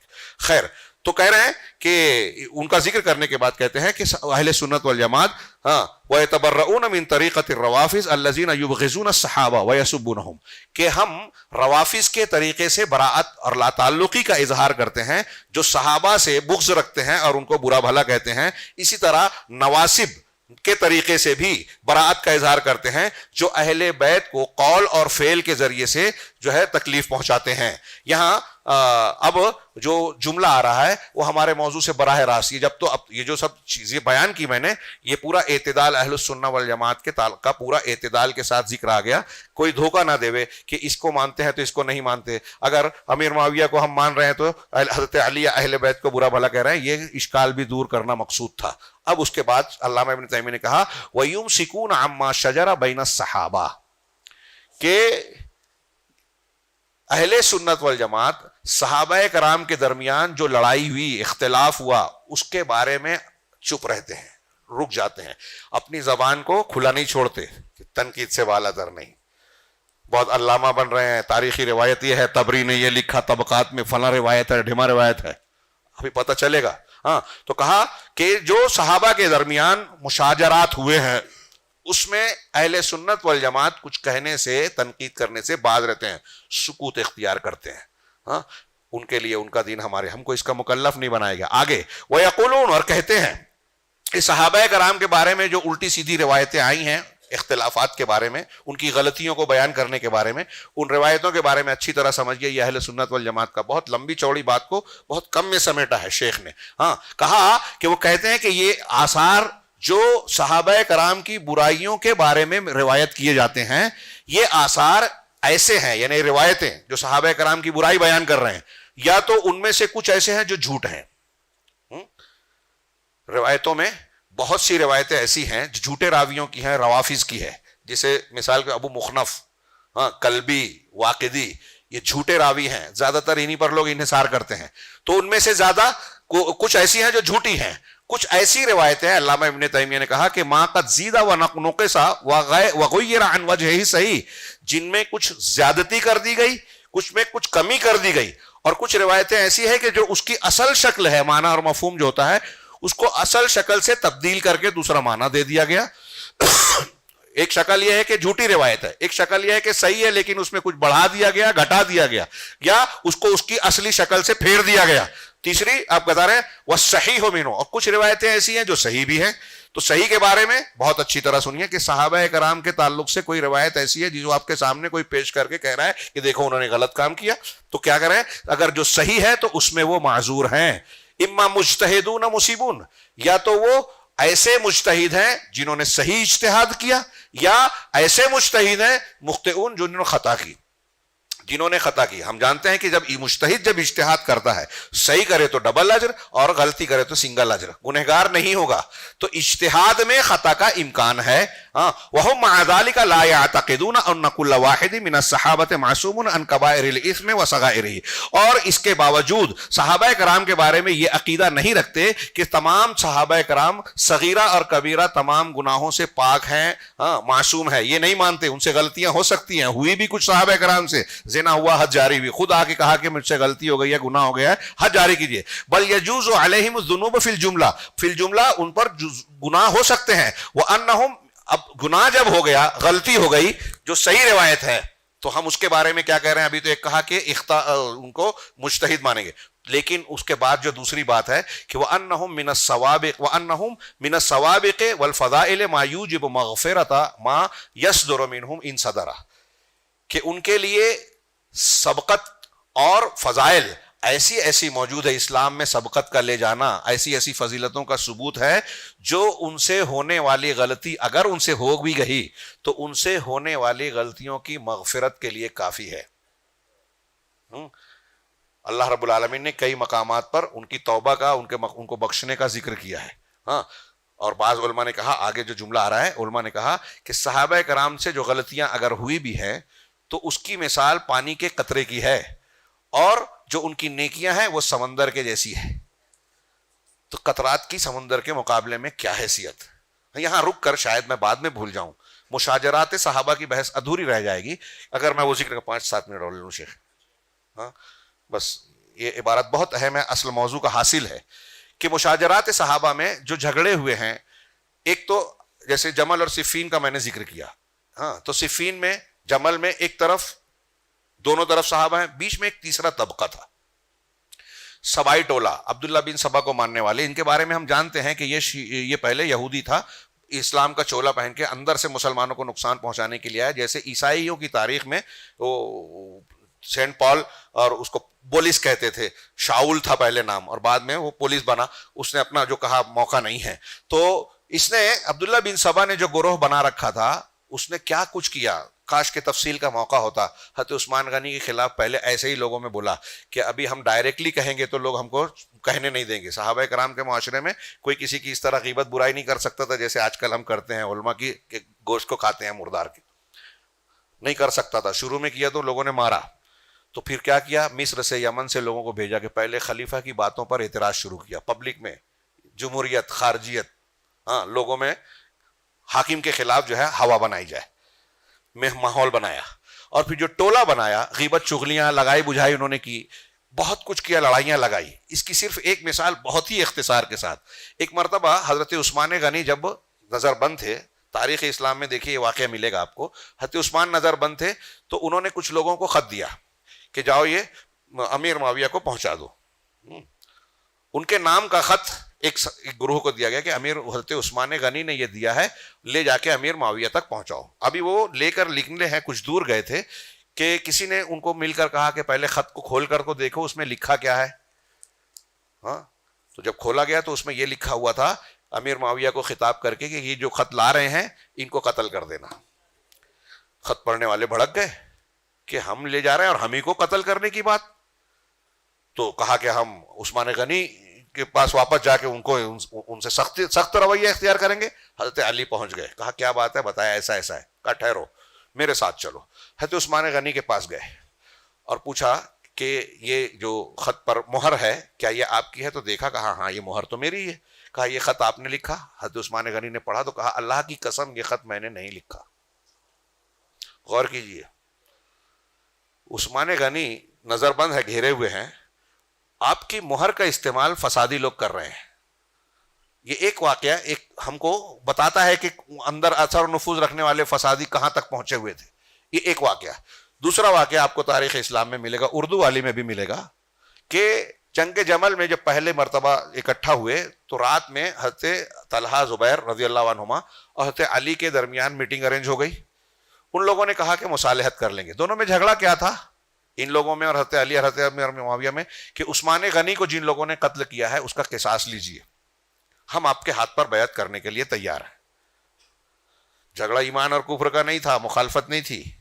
ہاں, حضرت امیر معاویہ کو جب رومی بادشاہ نے لکھا کہ سنا ہے آپ کے ساتھ بدسلوکی ہو رہی ہے, آپ کا علی آپ کے ساتھ اچھا, ہم مل جاتے ہیں اور ان کی خبر لیتے ہیں, تو امیر معاویہ نے کیا لکھا تھا, کتا کہہ کے پکارا تھا. ہاں, کتے تو اپنے مقام پر رہو, یہ ہمارے اندر کا جھگڑا ہے, وہ میرے بڑے بھائی ہیں. جس دن علی تم پر حملہ کریں گے معاویہ اس فوج کا ادنا سپاہی ہوگا, تیری اینٹ سے اینٹ بجا دیں گے. یہ تھا جذبہ ان کا. ہمارے ہاں الٹا معاملہ ہے, ہم آسانی سے بک جاتے ہیں. تو خیر, حضرت امیر معاویہ کا اور ان سے یہ تعلق تھا. جنگ جمل میں حضرت علی نے فتح پائی لیکن کسی کو قیدی نہیں بنایا, لونڈی نہیں بنایا, مال غنیمت نہیں لیا, مطلب مسلمان مانتے تھے. یہیں رک کے یہ بھی کہیں, اللہ کے رسول نے حضرت حسن کے بارے میں کہا ان ابنی ھذا سید, میرا یہ بیٹا سید ہے, سردار ہے. ہاں, وہ سیصلح بین فئتین عظیمتین من المؤمنین, کیا ہے, فئتین عظیمتین من المؤمنین. ہاں, بخاری وغیرہ کی روایت ہے کہ عنقریب میرا یہ بیٹا حسن رضی اللہ عنہ مسلمانوں کے دو عظیم گروہوں کے درمیان صلح کرائے گا. بہت غور سے سنیے, یہ امیر معاویہ کو جو لوگ برا بھلا کہہ رہے ہیں, میرا ان سے سوال ہے کہ اس میں ایک تو یہ ثابت ہوا کہ حضرت حسن کا یہ مقام اور فضیلت ہے کہ وہ صلح کرائیں گے مسلمانوں میں. دوسرا یہ ثابت ہوا کہ اللہ کے رسول کہہ رہے کہ مسلمانوں کے دو عظیم گروہ میں, یعنی اللہ کے رسول کہہ رہے کہ امیر معاویہ بھی مسلمان, ان کا گروہ بھی مسلمان. ایک بات. تیسری بات, آج جو ہمارے ہاں بہت بہادر بن رہے ہیں اور اس کو علمی تحقیق سمجھ رہے ہیں کہ امیر معاویہ رضی اللہ تعالیٰ عنہ پر کیچڑ اچھال رہے ہیں, نقد کر رہے ہیں اور اس کو بہادری سمجھتے ہیں, ہاں, اس کو دیانتداری سمجھتے ہیں. میرا ان سے سوال ہے کہ کیا آپ کو جتنی بہادری ملی حضرت حسن میں نہیں تھی؟ حضرت حسن نے ان سے بیعت کر لی, 3 شرطیں منوا لی, ان سے جو ہے وظیفہ لینے لگے, صلح کر لی نا. 20 سال تک اس کے بعد حضرت امیر معاویہ بلا اختلاف جو ہے لوگوں کے امیر المومنین رہے. حضرت حسن بھی مانتے رہے اپنی زندگی بھر, سارے لوگ, حضرت حسین بھی مانتے رہے. تو حضرت حسن اور حسین حضرت امیر معاویہ کو مانا. کیا حضرت حسن نے یہ کہا کہ یہ تو میرے ابا سے لڑے تھے, ان کے ہاتھ پہ میں کیسے بیعت کروں, کیسے صلح کروں؟ آج آپ کو بہت غیرت آ رہی ہے. وہ نہیں جانتے تھے دین کے تقاضوں کو, آپ ان سے زیادہ تقاضوں کو جان رہے ہیں. جب آپ حضرت امیر معاویہ حضرت یزید پر تنقید کرتے ہیں تو یہ بھی غور کیجئے کہ اس زمانے کے جو صحابہ کرام موجود تھے انہوں نے ان کو امیر مانا, ان کی اطاعت کی, ان کے ساتھ جنگ کی, ان کی احکامات کو مانا. تو آپ ان کو اپنے سے زیادہ بزدل سمجھتے ہو کیا؟ وہ بزدل تھے, آپ بہادر ہیں. وہ جاہل تھے, آپ علم والے ہیں. کہاں رکھ دی اپنی عقل کو؟ وہ ہم سے کہیں زیادہ دین کے تقاضوں کو سمجھنے ماننے والے تھے. تو اللہ کے رسول حضرت حسن کے اس عمل سے پتا چلا کہ وہ حضرت امیر معاویہ کے ایمان پر, امیر المومنین ہونے پر مطمئن تھے. آپ مطمئن نہیں ہیں, آپ تنقید کر رہے ہیں. اور اگر غلطیاں ہوئی تو یہ ہم اس کا بارے میں پڑھ رہے ہیں. اہل سنت والجماعت کا موقف یہ ہے کہ ان سے جو غلطیاں, تو ان سے اگر غلطی ہوئی بھی ہے تو وہ یا تو مجتہد ہے, صحیح کیا, اور غلطی کی ہے تو اللہ ان کے فضائل اور ان کے ایسے سبقت کے اعمال ہیں کہ اللہ اس کی وجہ سے ان کو معاف کرنے والا ہے. حتی انہ یغفر لهم السیئات, یہاں تک کہ صحابہ کی برائیوں کو اتنا معاف کیا جائے گا ما لا یغفر لمن بعدهم, جو بعد والوں کے لیے وہ ایسی بخشش نہیں ہوگی اللہ کے پاس سے. کیوں؟ اس لیے لأن لهم من الحسنات التي تمحو السیئات, اس لیے کہ صحابہ کی ایسی نیکیاں ہیں جو برائیوں کو پوری طریقے سے مٹا دینے والی ہے. ابھی میں نے کہا کہ ایک قطرہ ہے ان کی غلطی اور ان کی نیکیاں سمندر ہے, جو بعد والوں کے پاس ایسی نیکیاں نہیں ہیں. اللہ کے رسول صلی اللہ علیہ وسلم کے قول سے یہ ثابت ہے کہ صحابہ کرام کا زمانہ سب سے بہتر ہے, خیر القرون ہے, اور ان کا ایک مد بعد والوں کے احد پہاڑ کے سونے کے برابر, سونے سے بھی زیادہ فضیلت والا ہے. پھر ان میں سے اگر کسی سے کوئی گناہ وارد ہوا ہے, اگر ہو بھی گیا ہے, تو اللہ تبارک و تعالیٰ نے اس کی توبہ کو قبول کیا, توبہ کی توفیق دی اور اسے معاف کر دیا ہے. قرآن مجید میں اس طرح کی بہت سی دلیلیں ہیں. الا من تاب وآمن وعمل صالحا فاولئک یبدل اللہ سیئاتہم حسنات, کہ جو ایمان لایا, عمل صالح کیا اور جو ہے نیک عمل کیا, تو ان کی برائیوں کو بھی اللہ تعالیٰ نیکیوں سے بدل دے گا. اس کے سب سے زیادہ حقدار تو صحابہ کرام ہیں. ایسی اور بھی بہت ساری. اسی طرح قرآن کی آیت ہے کہ ان الحسنات یذہبن السیئات, نیکیاں برائیوں کو ختم کر دیتی ہیں, مٹا دیتی ہیں. تو جو ان کی نیکیاں ہیں ان کی برائیوں سے بہت زیادہ ہے. اسی طرح ان کی بخشش ان کی سبقت کی وجہ سے ہے, نہ محمد صلی اللہ علیہ وسلم کی شفاعت کی وجہ سے ہے, اس لیے کہ وہ محمد صلی اللہ علیہ وسلم کی شفاعت کے دوسروں کے مقابلے میں, کسی بھی مسلمان کے مقابلے میں سب سے زیادہ حقدار ہیں. ہاں, شیخ نے آگے کہا کہ یا پھر اس طریقے سے کہ جب ان میں سے بعض صحابہ ایسے ہیں جن سے کوئی غلطی ہوئی تو بعد میں وہ دنیا کی کسی آزمائش میں مبتلا ہو گئے, شہید ہو گئے, تکلیف میں آ گئے, تو آزمائش میں مبتلا ہو گئے, اس آزمائش کی وجہ سے ان کے وہ گناہ معاف ہو گئے. آگے کہتے ہیں جب یہ بات ان صحابہ کرام کے سلسلے میں ان گناہوں اور غلطیوں کے بارے میں ہے جو ثابت ہیں کہ واقعی ان سے غلطی ہوئی ہے, تو ان کے بارے میں ہم یہ کہیں گے کہ ان کو اللہ نے معاف کر دیا, توبہ قبول کر لیا, ان کی نیکیوں سے مٹا دیا, ان کو شفاعت اور سبقت حاصل ہوگی. ہاں, تو ان امور میں کیا معاملہ ہوگا جس میں انہوں نے اجتہاد کیا, اور اجتہاد کیا تو اگر صحیح کیا ہے تو اللہ تبارک و تعالیٰ ان کو ڈبل اجر دے گا, اور غلطی کی ہے تو ان کو ایک اجر ملے گا, اور ان کی غلطی جو ہے معفو عنہ ہوگی. ان کے اعمال اور نیکیاں کیسی ہیں؟ اللہ پر ایمان, رسول پر ایمان, اللہ کے راستے میں جان مال کی قربانیاں, ہجرت کرنا, ہاں نصرت کرنا, علم نافع اور عمل صالح. ان کی نیکیوں کا سلسلہ اتنا زبردست ہے جس کا ہم اندازہ نہیں کر سکتے. ہاں, آگے آخری دو لائن کہ ومن نظر فی سیرت القوم, شیخ نے کہا کہ جو شخص قوم کی اس سیرت کو دیکھے گا, یعنی صحابہ کرام کی زندگیوں کا مطالعہ کرے گا, بعلم و بصیرت, علم اور بصیرت کے ساتھ, جہالت کے ساتھ نہیں, جیسے ہمارے ہاں یہ رافضیت اور نصرانیت اور تاریخ کے حوالوں سے کر رہے ہیں. ہاں, ابھی ہم نے پڑھا نا, تاریخ کی جو روایتیں صحابہ کرام کے بارے میں نقل کی جا رہی ہیں اکثر جھوٹی ہیں, یا کچھ کمی بیشی اور تبدیلی کی گئی ہے, اور اس میں سے جو صحیح ہے تو اس کے بارے میں ہم نے پڑھا کہ یا تو وہ اجتہاد ہے, یا اگر خطا ہوئی ہے تو ان کی خطائیں جو ہے بہت ہلکی ہیں, اس کی معافی کی کئی گنجائشیں ہیں. آخر میں علامہ ابن تیمیہ کہہ رہے ہیں کہ جو شخص قوم یعنی صحابہ کرام کی سیرت کو علم اور بصیرت کے ساتھ دیکھے گا, اور اللہ تعالیٰ نے جو فضائل کی بارش اور احسان ان پر کیا ہے اس کو دیکھے گا, تو علم یقیناً, تو وہ یقینی طور سے یہ بات جان جائے گا, شک شبہ نہیں رہے گا, یقینی طور سے جان جائے گا, انہم خیر الخلق بعد الانبیاء, کہ وہ انبیاء کے بعد دنیا میں سب سے بہترین مخلوق ہے. ایک جملہ کافی ہے, یہ دنیا میں سب سے بہترین گروہ انسانوں کا انبیاء کرام ہے, اور انبیاء کے بعد علی الاطلاق صحابہ کرام ہیں. ہاں, صحابہ کرام میں وہ ترتیب ابو بکر صدیق, عمر فاروق, پھر عشرہ مبشرہ, پھر اہل بدر, پھر بیعت رضوان میں شریک ہونے والے, پھر جن کی اس طرح درجات بندی کی گئی ہے حدیثوں اور دلیلوں کی بنیاد پر. تو کہہ رہے ہیں کہ جو غور سے دیکھے گا قرآن و حدیث میں, وہ یقینی طور سے جان جائے گا کہ وہ اس امت کے, جو وہ انبیاء کے بعد دنیا میں سب سے بہترین لوگ ہیں. وَأَنَّهُمْ هُمُ الصَّفْوَةُ مِنْ قُرُونِ هَذِهِ الْأُمَّةِ, اور اس امت کی جتنی بھی نسلیں اور امت کے طبقات آئیں گے ان میں سب سے زیادہ چنندہ, سب سے زیادہ اعلیٰ مقام رکھنے والے صحابہ کرام ہیں. وہ امت جو کہ خود خیر الامم ہے اور جس کو اللہ تعالیٰ نے عزت بخشی ہے, کنتم خیر امت, تمام امتوں میں امت محمدیہ سب سے بہتر ہے, اور اس امت محمدیہ میں نبی صلی اللہ علیہ وسلم کے بعد, انبیاء کے بعد سب سے بہترین صحابہ کرام ہیں. تو ان کا کیا درجہ ہے؟ اب اگر ان کے درمیان مشاجرات ہوئے ہیں تو اس میں ہم یہ بھی دیکھ رہے ہیں ایک عنصر جو اس کا ذکر نہیں ہے, میں نے اشارہ کیا کہ بیچ میں سازشی ٹولہ بھی تھا, اور ایسی سازش میں, ہاں اب ایک اور بات کہہ کے بات کو ختم کروں کہ جب حضرت عثمان غنی کی شہادت ہوئی, ان کی بیوی نائلہ رضی اللہ تعالیٰ عنہ کی شہادت ہوئی, تو دیکھتے ہیں ہم کہ حضرت عثمان کا خون آلود قمیص کپڑا. اور حضرت نائلہ رضی اللہ تعالیٰ عنہ کی کٹی ہوئی انگلیاں ایک آدمی نے یا جو بھی تھا گروہ نے لے جا کر شام جہاں حضرت امیر معاویہ کی حکومت تھی یعنی والی تھے وہ, اس کے جامع مسجد کے ممبر پر رکھ دیا کہ یہ دیکھو تمہارے خلیفہ کے ساتھ یہ سلوک کیا گیا ہے. حضرت عثمان غنی اور ان کی بیویوں کی انگلیاں کاٹ دی, ان کو اس طرح مارا کہ پورا کپڑا قمیص جو ہے ان کا خون آلود ہو گیا. آپ سوچئے کہ آپ جس کی عزت کرتے ہیں, جس کو امیر مانتے ہیں, اس کا ایسا سلوک دیکھیں گے تو آپ کا کیا معاملہ بنے گا. غصہ آئے گا نا, بھڑکیں گے نا. تو بھڑکایا گیا تو ایک طبقہ بھڑکانے والا بھی تھا. اب ایسے میں وہ کہہ رہے ہیں کہ آپ کے جن لوگوں نے قتل کیا ہے اے حضرت علی, ہم آپ کے ہاتھ پر بیعت کرنے کے لیے تیار ہیں, آپ ان کو گرفتار کر کے سزا دے دیجئے, ہم آپ کے پاس آ رہے ہیں. حضرت علی کہتے تھے کہ میں سزا دینے کے لیے تیار ہوں, انکار نہیں کرتا, لیکن میں کمزور ہوں, تم لوگ میرے ہاتھ پر بیعت کر لو اور مجھے طاقت دو, میں ان کو پکڑ کر چن کر سزا دوں گا. اور انہوں نے جب کبھی اپنے لوگوں سے پوچھا, یہ فتین لوگ اتنے زیادہ تھے, انہوں نے پوچھا کہ تم میں سے کس نے عثمان کا قتل کیا, تو 20,000 لوگوں نے ہاتھ اٹھایا. وہ شاید میری بات بھی ادھوری رہ گئی تھی کہ جب جنگ جمل میں رات میں یہ صلح ہو گئی حضرت علی اور حضرت عبداللہ بن زبیر اور طلحہ میں, یہ شاید بات ادھوری رہ گئی تھی, اس کو مکمل کر دوں.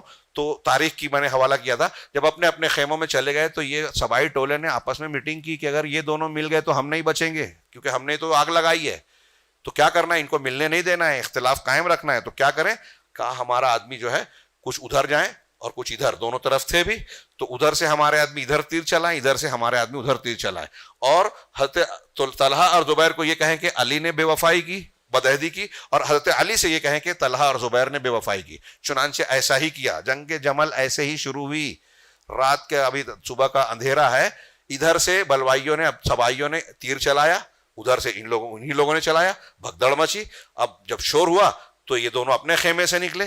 ہاں, حضرت زبیر اور حضرت طلحہ رضی اللہ عنہما, کہا کیا ہوا, کہا آپ سے علی نے مصالحت کی لیکن ان کے لوگوں نے ہم پر حملہ کر دیا.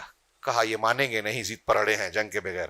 پھر حضرت علی جب نکلے تو ان کے آدمی وہاں باہر تعینات تھے, انہوں نے کہا کہ زبیر اور ان کے لوگوں نے ہم پر حملہ کر دیا. حضرت علی نے بھی یہی سمجھا کہ ان لوگوں نے وعدہ شکنی کی, بے وفائی کی, اور اس طرح جنگ کا آغاز ہوا. بتائیے دونوں میں غلطی کس کی تھی؟ دونوں کی غلطی نہیں تھی. ہمارا موقف یہ ہے کہ حقیقت میں دونوں کی غلطی نہیں تھی. اور ان جھگڑوں میں اگر آپ دیکھیں سابقون الاولون اور فضیلت والے صحابہ کرام کی تعداد تو انگلیوں پر گن سکتے ہیں, کوئی بہت بڑی تعداد نہیں تھی. پھر بھی ان سے جو خطائیں ہوئی اس کے سلسلے میں ہم نے اپنا موقف بیان کیا. صحابہ کرام رضوان اللہ علیہم اجمعین کے تعلق سے زبان کھولنا, نقد کرنا, میں نے عرض کیا کہ ایک عام انسانوں کے لیے زبان کھولنے کی طرح نہیں ہے. ان پر تنقید کرنا نہیں, بلکہ ان سے راضی ہونا, محبت کرنا ہمارے ایمان کا حصہ ہے. یہ ہمارے عقیدے سے متعلق چیز ہے. اللہ رب العالمین سے دعا ہے کہ وہ ہمیں صحیح عقیدہ سمجھنے, اسے اختیار کرنے کی توفیق عطا فرمائے, کیونکہ اسی کی بنیاد پر دنیا میں بھی ہمارے مسائل حل ہوں گے, آخرت میں بھی. اس کا تعلق صرف ہماری باتوں سے نہیں ہے جو آج ہم گھر گھر مسائل دیکھ رہے ہیں. اس میں اگر ہم اس کی اصلاح چاہتے ہیں تو سب سے پہلے اپنا عقیدہ درست کریں, تب اللہ سے ہمارا تعلق درست ہوگا. عقیدہ ٹھیک ہوگا تو اعمال بھی بہتر ہوں گے. اللہ رب العالمین ہمیں اس کی توفیق عطا فرمائے اور اس کی برکت سے دنیا اور آخرت میں ہر مسئلے, فتنے اور عذاب سے محفوظ رکھے. وآخر دعوانا ان الحمد للہ رب العالمین وصلی اللہ علی نبینا محمد.